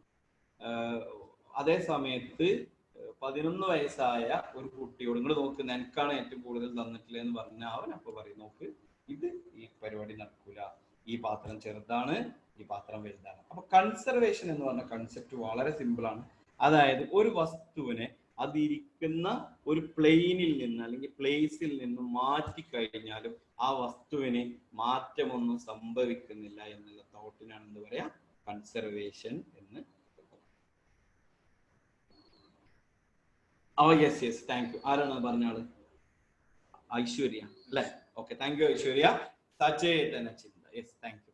അതായത് അനിമിസം എന്ന് പറഞ്ഞു കഴിഞ്ഞാൽ അചേതനമായ ജീവനില്ലാത്ത വസ്തുവിനും ജീവനുണ്ട് എന്ന് പറയുന്ന കുട്ടി വിശ്വസിക്കുന്ന ആ കാര്യം ചെയ്യുന്നതിനാണ് എന്ത് പറയാ? അനിമിസം എന്ന് പറയാ. അതേപോലെ കൺസർവേഷൻ എന്നുള്ളതിന്റെ മലയാളം എന്താണ്? സചേതന ചിന്ത. ഒരു കുട്ടിയുടെ സ്കൂൾ ജീവിതം തുടങ്ങുന്നത് ഏത് സ്റ്റേജിലാണ് വരിക? Good question. നമുക്കറിയാം 5 വയസ്സിലാണ് നമ്മളെ ഇപ്പോ എഡ്യൂക്കേഷൻ സ്റ്റാർട്ട് ചെയ്യുന്നത്. ഈ 5 വയസ്സ് എന്ന് പറയുന്നത് രണ്ടാമത്തെ ഘട്ടത്തിൽ പ്രീ ഓപ്പറേഷൻ. നല്ല ചോദ്യമാണിത്, കാരണം സ്വാഭാവികമായിട്ട് പരീക്ഷയ്ക്ക് അത്തരത്തിലുള്ള പ്രായോഗിക ചോദ്യങ്ങൾ ഉണ്ടാവും. അപ്പൊ നമ്മൾ മനസ്സിലാക്കേണ്ട ഒരു കാര്യം, ശരിക്കും കുട്ടിക്ക് പ്രതീകാത്മകമായിട്ട് ചിന്തിക്കാൻ കഴിയുക 7 വയസ്സിന് ശേഷമാണ്. അതുകൊണ്ട് തന്നെ നമുക്കറിയാം, ലോകത്ത് വളരെയധികം പുരോഗമിച്ച പല രാജ്യങ്ങളിലും ഔദ്യോഗികമായ അക്കാഡമിക് എഡ്യൂക്കേഷൻ 7 വയസ്സിന് 8 വയസ്സിനൊക്കെ ശേഷമാണ് ആരംഭിക്കുന്നത് എന്നും കൂടി ഒന്ന് മനസ്സിലാക്കാം. അപ്പൊ ഓക്കെ, ഐശ്വര്യാണ് നേരത്തെ നമുക്ക് അനിമിസം തന്നത്. ഐശ്വര്യ, കൺസർവേഷൻ എന്താണ് മലയാളത്തിൽ പറയാം? ഓക്കെ, ഞാൻ അതൊന്ന് നോക്കിയിട്ട് പറയാം. അൺഫോർച്ചുനേറ്റ്ലി ഞാൻ സ്ലൈഡ് ഉണ്ടാക്കുന്ന സമയത്ത് അറിയുന്ന വേർഡുകളായതുകൊണ്ടാണ് പോയത്. Sorry for that. നമുക്ക് ചിലപ്പോൾ ആരെങ്കിലും സംഭാവന ചെയ്യുന്നുണ്ടാവും. കൺസർവേഷൻ എന്നുള്ള ആശയം മനസ്സിലായിട്ടുണ്ടാവും. അതായത് ഒരു വസ്തുവിന്, അത് വെള്ളമാകട്ടെ, ഐസ്ക്രീം ആവട്ടെ, ചോറാകട്ടെ, ബിരിയാണി ആവട്ടെ, എന്തുമാകട്ടെ, ഒരു വസ്തുവിനെ അത് ഇരിക്കുന്ന ഒരു സ്ഥലത്ത് നിന്ന് വേറെ സ്ഥലത്തേക്ക് മാറ്റിയാലും ആ വസ്തുവിന് മാറ്റമൊന്നും വരുന്നില്ല എന്നുള്ള ഏറ്റവും ഉയർന്ന ചിന്ത കുട്ടിയിൽ ആരംഭിക്കുന്നതിനാണ് ഫോമൽ ഓപ്പറേഷൻ പറയാം. എന്താണ്? ശ്രമിക്കുന്ന യെസ്, പ്രത്യാവർത്തനം. Thank you. സോറി പ്രത്യാവർത്തനം എന്ന് പറയുന്നത് reversibility. Thank you Aishwarya. Reversibility formal operation സ്റ്റേജിൽ എത്തുന്ന സമയത്ത് ഉണ്ടാവും. അത് പ്രാക് മനോവ്യാപാര ഘട്ടത്തിൽ ഉണ്ടാവില്ല എന്നുള്ളത് അവിടുത്തെ പ്രത്യേകതയാണ്. ഫോമൽ ഓപ്പറേഷനിൽ എത്തുന്ന സമയത്ത് അത് ഉണ്ടാവും ചെയ്യും. പക്ഷെ കൺസർവേഷൻ എന്ന് പറയുന്നതിന്റെ അക്കമഡേഷൻ, സംസ്ഥാപനം. Okay, thank you for that. Assimilation അഥവാ സ്വാംശീകരണത്തിന് ശേഷം അക്കമഡേഷന് സംസ്ഥാപനം. ഓക്കെ, ഇത്തരത്തിലുള്ള സംഭവങ്ങളൊക്കെ നമ്മൾ അതിന്റെ ബേസിക് ഇംഗ്ലീഷ് അർത്ഥം മനസ്സിലാക്കി പഠിച്ചു കഴിഞ്ഞാൽ നമുക്ക് പലപ്പോഴും ഓപ്ഷൻ കാണുന്ന സമയത്ത് കിട്ടും. കാരണം അവിടെ ഗ്രാമർ തെറ്റിച്ചിട്ടോ അക്ഷരം തെറ്റിച്ചിട്ടോ ഒന്നും ഉണ്ടാവില്ല, ഓപ്ഷനിൽ ഉണ്ടാവില്ല. Okay, thank you for that. അതാരാ പറഞ്ഞത്? സംസ്ഥാപനം. Thank you for that. നിങ്ങൾ ക്ഷണിച്ചോ? ഞാനിങ്ങനെ പറഞ്ഞുകൊണ്ടേ ഇരിക്കൂട്ടോ, നമുക്ക് കുറച്ചും കൂടി കാര്യങ്ങൾ പറയാൻ വേണ്ടിയിട്ട്. എന്തായി ആൻസേഴ്സ് വന്നോ? കണ്ടിന്യൂ ചെയ്യാൻ പറഞ്ഞു. ഓക്കെ, നമ്മളെ ഈ ഒരു സെഗ്മെന്റിലെ ആകൃതി വലിപ്പം എന്നിവയെ കുറിച്ചുള്ള ധാരണയല്ലേ നിർമ്മിതി. ഇവിടെ എന്തോന്നു സർ? സർ, ഈ കൺസർവേഷൻ എന്ന് പറയുന്നത് ആകൃതി വലിപ്പം എന്നിവയെ കുറിച്ചുള്ള ഒരു ധാരണ അല്ലെ, വ്യക്തമായ ഒരു ധാരണ.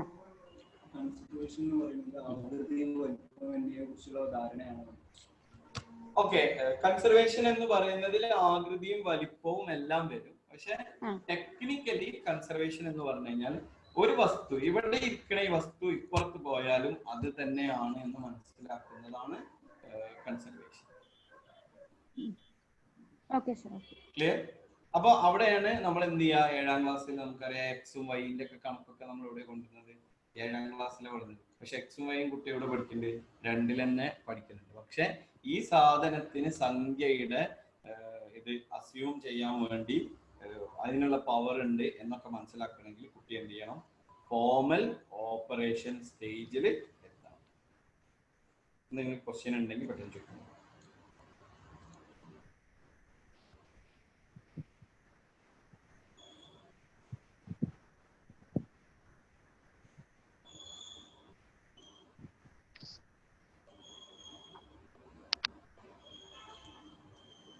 മുന്നോട്ട് പൊക്കോട്ടെ? ചോദ്യമുണ്ടോ നീ? ഇല്ലല്ലോ. ഓക്കെ, സാമൂഹ്യ ജ്ഞാന നിർമ്മിതിവാദം. നമുക്കറിയാം ജ്ഞാന നിർമ്മിതിവാദം എന്ന് പറഞ്ഞിട്ട് നമ്മൾ പിയാഷയെ അവിടെ പറഞ്ഞിട്ടുണ്ടായി. പിയാഷെ പറഞ്ഞു അസിമിലേഷൻ, അക്കമഡേഷൻ, സ്വാംശീകരണവും സംസ്ഥാപനവും എന്ന് പറഞ്ഞ പ്രക്രിയയിലൂടെയാണ് നമ്മൾ ജ്ഞാനം, അറിവ് നിർമ്മിക്കുന്നത്. ഇവിടെ വൈഗോട്സ്കി അതിനെ ഒന്നും കൂടി എക്സ്പാൻഡ് ചെയ്തു. അദ്ദേഹം പറഞ്ഞു സാമൂഹ്യ സാഹചര്യത്തിൽ ഇടപെട്ടുകൊണ്ടാണ് കുട്ടി അറിവ് നിർമ്മിക്കുന്നത്. കുട്ടി സ്വയം അറിവ് നിർമ്മിക്കുന്നതിന് മുമ്പ് കുട്ടി ഇടപെടുന്ന സാമൂഹ്യ സാഹചര്യത്തിൽ നിന്ന് കുട്ടി അറിവ് നിർമ്മിക്കുന്നത്. 3 പ്രോസസ്സിലൂടെയാണ് കുട്ടി അറിവ് നിർമ്മിക്കുക എന്നാണ് പറയുന്നത്. ഇതൊന്നും നിങ്ങൾ ശ്രദ്ധിച്ചു നോക്കണം. Discussion, negotiation and sharing. ഒന്ന് back. Okay, discussion, negotiation and sharing. അതായത് ചർച്ചയിലൂടെ, അതേപോലെ തന്നെ നീക്കുപോക്കിലൂടെ, അതുപോലെ തന്നെ വിവരങ്ങളുടെ കൈമാറ്റത്തിലൂടെ ആണ് കുട്ടി എന്ത് ചെയ്യുക? അറിവ് നിർമ്മിക്കുക. ഇനി വൈഗോട്സ്കിയുടെ സിദ്ധാന്തത്തെ ഒന്നുകൂടി ആളുകളിലേക്ക് മനസ്സിലാക്കുന്നതിന് വേണ്ടി അദ്ദേഹം കൊണ്ടുവന്ന 2 കോൺസെപ്റ്റ് ആണ് ZPD ആൻഡ് MKO. ഈ ZPD ഇടയ്ക്കിടയ്ക്ക് പരീക്ഷയ്ക്ക് ചോദിച്ചിട്ടുണ്ട്, നമുക്ക് എല്ലാവർക്കും അറിയുന്ന കാര്യമാണ്. അതായത് സോൺ ഓഫ് പ്രോക്സിമൽ ഡെവലപ്മെന്റ്. ഇപ്പൊ എന്റെ ഈ ശബ്ദം കേട്ടുകൊണ്ടിരിക്കുന്ന ഈ LP UPക്ക് പഠിക്കാനിരിക്കുന്ന മുഴുവൻ മനുഷ്യരുടെയും യഥാർത്ഥത്തിലുള്ള ഒരു പൊട്ടൻഷ്യൽ ഉണ്ട്. ആ പൊട്ടൻഷ്യലിലേക്ക് നിങ്ങളോ ഞാനോ ആരും എത്തിയിട്ടില്ല. ആ പൊട്ടൻഷ്യലിലേക്ക് നിങ്ങൾ എത്തണമെങ്കിൽ സമാനമായി ചിന്തിക്കുന്ന ആളുകളുടെ കൂടെ നിങ്ങൾ ഇരുന്ന് ഡിസ്കസ് ചെയ്ത്, ഡിബേറ്റ് ചെയ്ത്, നെഗോഷിയേറ്റ് ചെയ്ത്, ഷെയർ ചെയ്ത് കഴിയുമ്പോൾ നിങ്ങളുടെ യഥാർത്ഥ കഴിവിലേക്ക് എത്തും. കാരണം അവിടെ നിങ്ങൾക്ക് ഒരു MKOയുടെ അസിസ്റ്റൻസ് ഉണ്ടാവും. ഈ MKO എന്താണെന്നുള്ളത് പഠിച്ചു വെക്കുക. ഏറ്റവും കൂടുതൽ മാർക്ക് ലഭിക്കുന്നതിന് വേണ്ടിയിട്ടുള്ള ഏറ്റവും എന്താ പറയാ ഇമ്പോർട്ടന്റ് ആയിട്ടുള്ള ഒരു കാര്യമായിട്ട് നമ്മൾ മനസ്സിലാക്കണം. ഇതുവരെ MKO ചോദിച്ചു കണ്ടിട്ടില്ല, പക്ഷെ വൈഗോട്സ്കിയുടെ സിദ്ധാന്തത്തിൽ അതുണ്ട്. MKO എന്ന് പറഞ്ഞു കഴിഞ്ഞാൽ മോസ്റ്റ് നോളജബിൾ അതർ, അതായത് ഏറ്റവും വിവരമുള്ള മറ്റൊരു വ്യക്തി. നിങ്ങൾ ഒരു 5 ആൾക്കാരെ ഫ്രണ്ട്ഷിപ്പ് ഗ്രൂപ്പിൽ നിങ്ങൾ LP UP ഒക്കെ പഠിക്കുന്ന സമയത്ത് ഒരാൾക്ക് സൈക്കോളജി എന്ന് പറയുന്നത് വളരെ ഈസി ആയിരിക്കും, അതേ സമയത്ത് വേറെ ഒരാൾക്ക് സോഷ്യൽ സയൻസ് ഈസി ആയിരിക്കും. നിങ്ങൾ കൃത്യമായ ഒരു പ്ലാനിൽ, കാരണം പഴയ കാലമല്ല, ഇപ്പൊ നമുക്ക് ഫിസിക്കലി ഡിഫറൻസ് സ്ഥലത്തിൽ തന്നെ ഡിസ്കഷൻ പോസിബിൾ ആണ്. ഈവൻ ഈ ക്ലാസ് പോലെ അങ്ങനെ നടക്കുന്നത്. സോ നിങ്ങൾ കൃത്യമായ പ്ലാനിങ്ങോട് കൂടി ഡിസ്കഷൻ ചെയ്ത്, നെഗോഷിയേറ്റ് ചെയ്ത്, ഷെയർ ചെയ്ത്, മോസ്റ്റ് നോളജബിൾ ആയ, ഓരോ വിഷയത്തിലുള്ള മോസ്റ്റ് നോളജബിൾ ആയ ആളുകളെ നിങ്ങളുടെ പഠനത്തിന്റെ ഗ്രൂപ്പിലേക്ക് നിങ്ങൾ കൊണ്ടുവരുന്നുണ്ടെങ്കിൽ you can reach into your zone of proximal development. ചില ആൾക്കാരെ സംബന്ധിച്ച് ആ സോൺ ഓഫ് പ്രോക്സിമൽ ഡെവലപ്മെന്റ് എന്ന് പറയുന്നത് 1ാമത്തെ റാങ്ക് ആയിരിക്കും. ചില ആൾക്കാരെ സംബന്ധിച്ച് ആ സോൺ ഓഫ് പ്രോക്സിമൽ ഡെവലപ്മെന്റ് എന്ന് പറയുന്നത് 10ാമത്തെ റാങ്ക് ആയിരിക്കും. പക്ഷെ ഇപ്പോൾ നമ്മൾ പോകുന്ന പോലെ പോയാൽ ചിലപ്പോൾ നമ്മൾ 110ാമത്തെയോ 120ാമത്തെ റാങ്കിലായിരിക്കും. So please find the most knowledgeable other in your group, the MKO from your group, and please reach into your ZPD, that is zone of proximal development. അപ്പോൾ ഈ വൈഗോട്സ്കിയുടെ ഈ സിദ്ധാന്തത്തെ ഒന്ന് സപ്പോർട്ട് ചെയ്യുന്നതിന് വേണ്ടിയിട്ട് ബ്രൂണർ കൊണ്ടുവന്ന ഒരാശയമാണ്. ഇത് പരീക്ഷക്കാർക്ക് ചോദിക്കാറുണ്ട്. That is scaffolding. ഈ പിക്ചറിൽ തന്നെ അത് ക്ലിയർ ആണ്. എന്താണ് കൈത്താങ്? ഈ കൈത്താങ്ങിന്റെ വേറൊരു രൂപമാണ് ഇവിടെ പറഞ്ഞ MKO. അതായത് ആ വിഷയത്തിൽ ഈ വ്യക്തിയേക്കാൾ, പഠിക്കുന്ന വ്യക്തിയേക്കാൾ നോളജ് ഉള്ള ഒരു വ്യക്തിയുടെ സപ്പോർട്ടോട് കൂടി ഒരു വ്യക്തി അയാളുടെ ഏറ്റവും ഇമ്പോർട്ടൻ്റ് ആയ, അയാളുടെ കഴിവിന്റെ ഏറ്റവും അവസാന തലമായ സോൺ ഓഫ് പ്രോക്സിമൽ ഡെവലപ്മെന്റ് ZPDയിൽ എത്തുന്നു. ഓക്കെ, ടൈം 3:22 എന്ത് ചെയ്യും നമ്മളെ ഡിസ്കഷന് വേണ്ടി ബ്രേക്ക് ചെയ്യാം അല്ലെ? ഓക്കെ, നിങ്ങളുടെ എല്ലാവരോടും പറയാനുള്ള ഡിസ്കഷൻസ് വരട്ടെ, ചോദ്യങ്ങൾ വരട്ടെ. എൻ്റെ ഇടയിലുള്ള ഒരു ഗ്യാപ്പിൽ ഞാൻ ജസ്റ്റ് നിങ്ങളോടൊന്ന് സൂചിപ്പിക്കുന്നു. എല്ലാവർക്കും ഒന്ന് തിരിച്ചു വരാൻ, റീബാക്ക് ചെയ്യാനുള്ള സമയം ഇഷ്ടം പോലെ ഉണ്ട്. 10ാം ക്ലാസ്സിൽ മാത്തമാറ്റിക്സ് അറിയാത്തത് കൊണ്ട് സ്കൂൾ ഡ്രോപ്പ് ഔട്ട് ആയ ഒരാളാണ് ഞാൻ. അതേ സമയത്ത് ജീവിതത്തിൽ ആദ്യമായിട്ട് എഴുതിയ PSC പരീക്ഷയിൽ 7ാമത്തെ റാങ്കിലേക്കും എൻ്റെ പാഷൻ കൊണ്ട് ഞാൻ പഠിക്കാൻ പോയ സൈക്കോളജിയിൽ ഡിഗ്രിയിൽ 1ാം റാങ്കിലേക്കും വരാൻ സാധിച്ചത് ഒരൊറ്റ കാരണം കൊണ്ടാണ്. That is planning and passion. എൻ്റെ ശബ്ദം കേൾക്കുന്ന മുഴുവൻ ആൾക്കാരോട് ഇപ്പോൾ ചോദ്യം പാരലി വന്നുകൊണ്ടിരിക്കുന്നുണ്ടാവും. ആ സമയം കളയരുത് എന്നുള്ളതാണ് ഞാൻ പറയുന്നത്. നിങ്ങളുടെ പ്ലേസ് നിങ്ങൾ തീരുമാനിക്കുക. ഓക്കെ, എന്താണ് MKO ഫുൾ ഫോം ഒന്ന് കൊടുക്കുക. ഓക്കെ, എന്താണ് MKO? ബാക്കിയുള്ള ആൾക്കാർക്ക് പറയാൻ പറ്റുമല്ലോ. Most knowledgeable others. M for most, K for knowledge, O for other. Okay.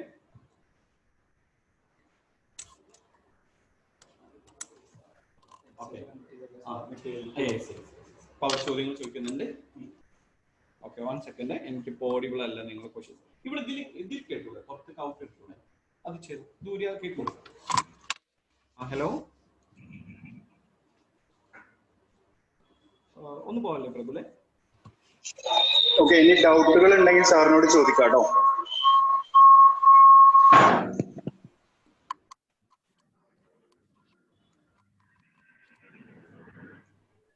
Sir hello. Yes.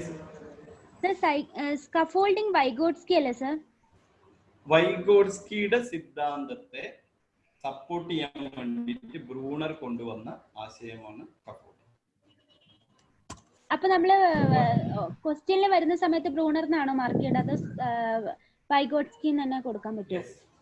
അതായത് സാമൂഹ്യ ജ്ഞാന നിർമ്മിതിവാദം വൈഗോട്സ്കിയുടേതാണ്. വൈഗോട്സ്കിയുടെ വൈഗോട്സ്കിയുടെ ആശയമാണ് സോൺ ഓഫ് പ്രോക്സിമൽ ഡെവലപ്മെന്റും MKO ഒക്കെ. അതേ സമയത്ത് ആ ആശയത്തെ ഒന്നും കൂടി ആളുകളിലേക്ക് എത്തിക്കുന്നതിന് വേണ്ടി ബ്രൂണർ സംഭാവന ചെയ്ത വാക്കാണ് സ്കഫോൾഡിംഗ്. Hello sir, okay. ഈ ആത്മസാക്ഷാത്കാരം സ്വത്വ സാക്ഷാത്കാരം തമ്മിലുള്ള ഡിഫറൻസ് എന്താ? രണ്ടും സെൽഫ് തന്നെയല്ലേ? Okay, thank U. രണ്ടും അതായത് സെൽഫ് ആക്ച്വലൈസേഷൻ എന്നതിനെ നമ്മളെ മലയാളത്തിലുള്ള ചില ആൾക്കാർ ആത്മസാക്ഷാത്കാരം എന്ന് പറഞ്ഞു, ചില ആൾക്കാർ സ്വത്വ സാക്ഷാത്കാരം. Okay, thank you for that question. ആരാണ് ചോദിച്ച ആള്? മുർഷിദ. Okay, thank you. കാര്യം എന്താ വെച്ച് കഴിഞ്ഞാൽ നമ്മളത് കണ്ടില്ല, ഓപ്ഷനിൽ അങ്ങനെ കണ്ടില്ല എന്നുള്ളത് കൊണ്ട് വിട്ട് കളയരുത്. ആത്മസാക്ഷാത്കാരവും സ്വത്വ സാക്ഷാത്കാരവും ഒന്ന് തന്നെയാണ്. Okay sir. അല്ല, അതിൽ ആത്മസാക്ഷാത്കാരം പറയുന്നത് അബ്രഹാം മാസ്ലോയും മറ്റേ കാൾ റോജർ അല്ലേ സെൽഫ് ഇത് പറയണത്? അല്ല, രണ്ടും ഒരാളാണ്. അതായത് റോജർ പറഞ്ഞ കൺസെപ്റ്റ് വളരെ സിമ്പിൾ ആണ്. അതായത് നമുക്ക് നമ്മളുടെ സ്വത്വമുണ്ട്, സെൽഫ് ഉണ്ട്. ഈ സെൽഫിൽ 3, അതൊന്നും ഇപ്പൊ നമുക്ക് ഡീറ്റെയിൽ ആയിട്ട് പഠിക്കേണ്ട, നിങ്ങൾ സംശയം ചോദിച്ചുകൊണ്ട് പറയാണ്. നമുക്ക് 3 തരത്തിലുള്ള സെൽഫ് ഉണ്ട്. നമ്മളൊരു റിയൽ അല്ല, നോ കൺഫ്യൂസ് ചെയ്യരുത്. നമുക്കൊരു നമുക്കൊരു റിയൽ സെൽഫ് ഉണ്ട്, ഒരു ഐഡിയൽ സെൽഫ്, ഒരു പെർസീവ്ഡ് സെൽഫ്. സിംപ്ലി പറഞ്ഞാല് ഒരു യഥാർത്ഥത്തിലുള്ള നമ്മളുണ്ട്, നമ്മൾ ആയി തീരാൻ ആഗ്രഹിക്കുന്ന വേറൊരു നമ്മളുണ്ട്. ആരോ അവിടെ വീട്ടിൽ സംസാരിക്കണ്ടല്ലോ, പ്ലീസ് പ്ലീസ് പ്ലീസ് പ്ലീസ് ഒന്ന് അങ്ങോട്ടും അങ്ങോട്ടും മാറിക്കൂ. ആ കുട്ടീനോട് ദേഷ്യപ്പെടരുത്, അവന്റെ മിസ്റ്റേക്ക് അല്ല, നമ്മളെ മിസ്റ്റേക്ക് ആണ്. താത്ത പറഞ്ഞേ പിന്നെ ഞാൻ ഹലോ ക്ലിയർ. അപ്പൊ നമ്മളെ യഥാർത്ഥത്തിലുള്ള നമ്മളും ആയിത്തീരാൻ ആഗ്രഹിക്കുന്ന നമ്മളും അതേപോലെ തന്നെ നമ്മളുടെ ആഗ്രഹത്തിലുള്ള നമ്മളും, ഇത് മൂന്നും തമ്മിൽ ഭയങ്കരമായ ഡിഫറൻസ് ഉണ്ടാവുന്ന സമയത്താണ് മനുഷ്യരിൽ പ്രശ്നങ്ങൾ ഉണ്ടാവുക എന്നാണ് റോജർ. ഓക്കെ, റോജർ പറഞ്ഞ നമ്മൾ അതൊന്നും മനസ്സിലാക്കണം. നമ്മളെ സംബന്ധിച്ച് റോജറിന്റെ ആശയം താഴെ പറഞ്ഞതിൽ ഏതാണെന്ന് ചോദിച്ചു, ഓപ്ഷനിൽ സെൽഫ് ഉണ്ടെങ്കിൽ no doubt the answer is self. ഇനി ആത്മസാക്ഷാത്കാരം എന്നോ സ്വത്വ സാക്ഷാത്കാരം എന്നോ, ഇനി ഈ ചോദ്യത്തെ ആൾക്ക് രണ്ടും പഠിക്കാത്ത ഇംഗ്ലീഷ് മീഡിയത്തിൽ പഠിച്ച ഒരാളാണ് ചോദ്യത്തെ വിചാരിച്ചത്. അയാൾ മലയാളത്തിൽ അങ്ങ് എഴുതിക്കാളും എന്ത് സെൽഫ് ആക്ച്വലൈസേഷൻ എന്ന് മലയാളത്തിൽ അങ്ങ് എഴുതും, മംഗ്ലീഷിൽ. അതുകൊണ്ട് തന്നെ ദയവായി നിങ്ങൾ ഈ മലയാളത്തിലുള്ള വേർഡുകളുടെ പുറകെ പോകാതെ റിയൽ കോൺസെപ്റ്റ് മനസ്സിലാക്കി അതിന്റെ അർത്ഥം ഓപ്ഷനിൽ കാണുമ്പോൾ പഠിക്കുന്നതാണ് ഞാൻ ഒന്നുകൂടി സജസ്റ്റ് ചെയ്യാം. ഓക്കെ, ആ ബ്രൂണറുടെ സംശയം ചോദിച്ച ആളുടെ തീർന്നോ? ഒരാള് ബ്രൂണറുടെ സംശയം ചോദിച്ചില്ലേ, സ്കഫോൾഡിംഗ്. അതെ, അതൊന്നും നിങ്ങൾ ഒന്നും കൂടി നിങ്ങൾ പഠിക്കുന്ന ടെക്സ്റ്റ്, അതായത് ഗൈഡിനെ ഒരിക്കലും ഡിപ്പെൻഡ് ചെയ്യരുത്.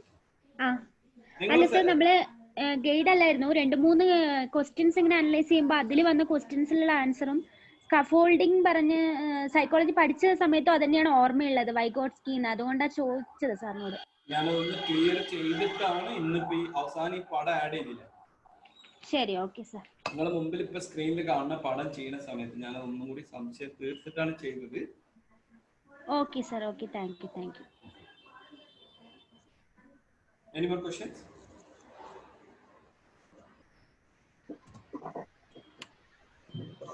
ചോദ്യങ്ങൾ വന്നു സർ. അതുപോലെ സാർ ഇത്തിരി അപ്ലൈ ചോദിച്ചിരുന്നില്ലേ, അക്ഷരപ്പിഴവുകൾക്കും ഇതിനും കാരണമായിട്ടുള്ള എന്താണ് ഫ്രോയിഡിന്റെ വീക്ഷണം അനുസരിച്ചിട്ടുള്ള എന്നുള്ളത്, അത് ദമനം ആണോ വരിക? അതെ, റിപ്രഷൻ, ദമനം. ഓക്കെ.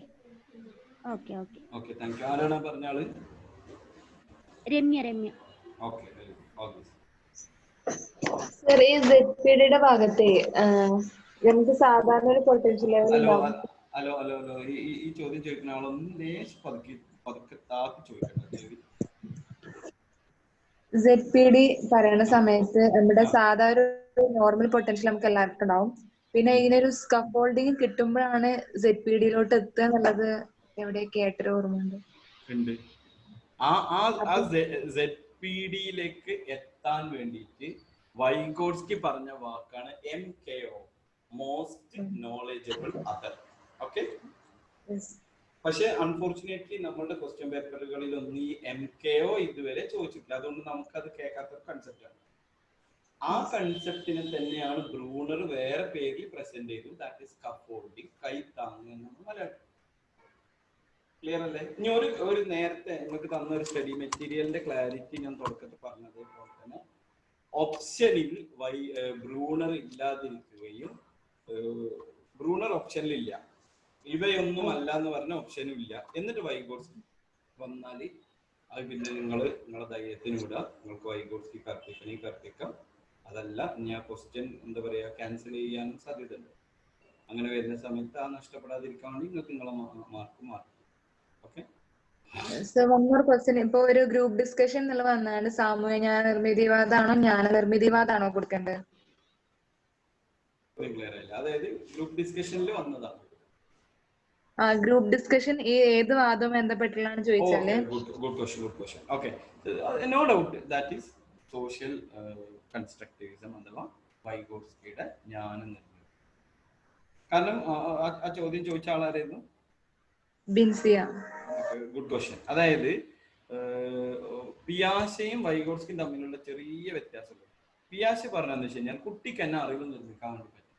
ഓക്കെ, അവിടെ അധ്യാപകൻ എന്ത് ചെയ്താൽ മതി, ഇടയ്ക്കിടയ്ക്ക് ഒരു ഡിസൈക്വലിബറി എങ്ങനെ ഉണ്ടാക്കി കൊടുത്താൽ മാത്രം മതി. അതേ സമയത്ത് വൈഗോട്സ്കി പറഞ്ഞതെന്ന് വെച്ചാൽ അതിനുള്ളൊരു സാമൂഹ്യ സാഹചര്യം ഉണ്ടാവണം. സാമൂഹ്യ സാഹചര്യത്തിലാണ് ആദ്യം അറിവിന്റെ നിർമ്മാണം ഉണ്ടാവുക. എന്നിട്ട് അവിടെ എന്ത് നടക്കും? ഡിസ്കഷൻ നടക്കും, നെഗോഷിയേഷൻ നടക്കും. പിന്നെ എന്തെങ്കിലും മൂന്നാമത്തെ സാധനം ഡിസ്കഷൻ. അപ്പൊ കുറെ ആൾക്കാർ ഇങ്ങനെ പോകുന്നുണ്ട് അല്ലേ? നേരെ വൈകിട്ട് എത്ര ആൾക്കാരുണ്ടായിരുന്നു തുടങ്ങുമ്പോൾ? 101 ആൾക്കാർ ഇപ്പോഴും ഉണ്ട്. Okay, very good. അപ്പൊ നമ്മൾ വൈൻഡപ്പ് ചെയ്താലോ?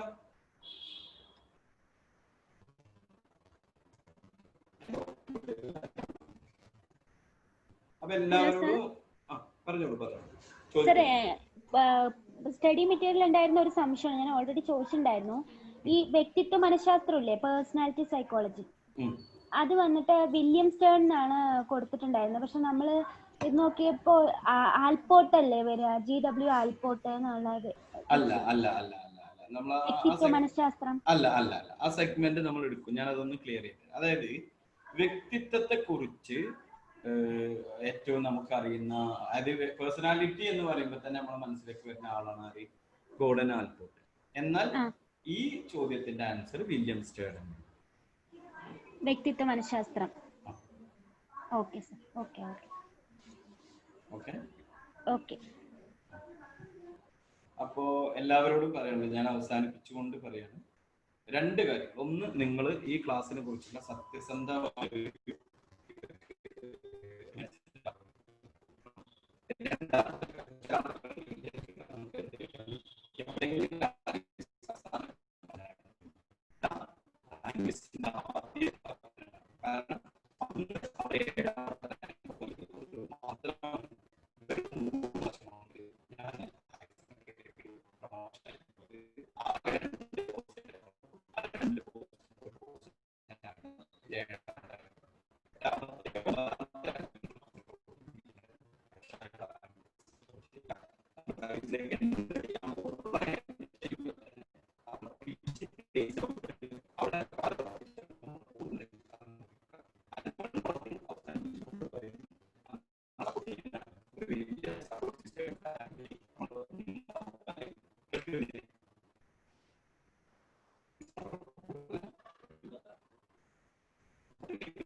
നിങ്ങൾ ഇവിടെ വാങ്ങുന്ന റാങ്ക് ഇനി നിങ്ങളുടെ തുടർന്നുള്ള സർവീസിൽ, നിങ്ങളുടെ പ്രൊമോഷനിൽ പരിഗണിക്കപ്പെടുന്നതാണ്. അന്ന്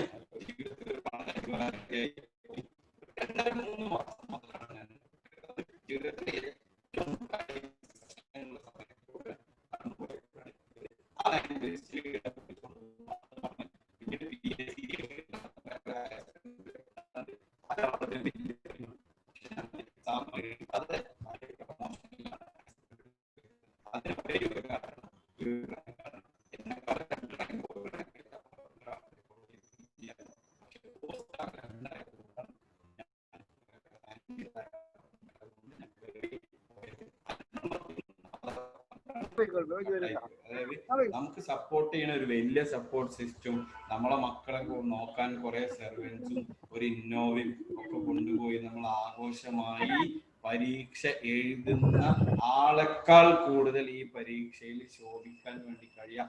ഒരു കണ്ടെയ്ൻമെന്റ് സോണോ അത്രയും നടന്നു പോയിട്ട് വേർത്ത് വിറ്റ് ഭീതിയോട് കൂടി അവിടെ എത്തോ ഇല്ലേ എന്ന് ഉള്ള എല്ലാ സ്ട്രഗിൾസും എടുത്തിട്ട് പോയി എഴുതുന്ന ഒരാൾക്കായിരിക്കും കൂടുതൽ നന്നായിട്ട് ചെയ്യാൻ കഴിയും. കാരണം എത്രമാത്രം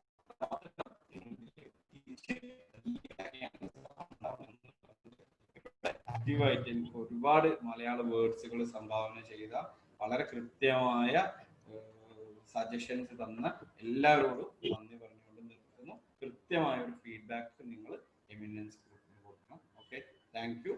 ഓൾ ദി ബെസ്റ്റ്.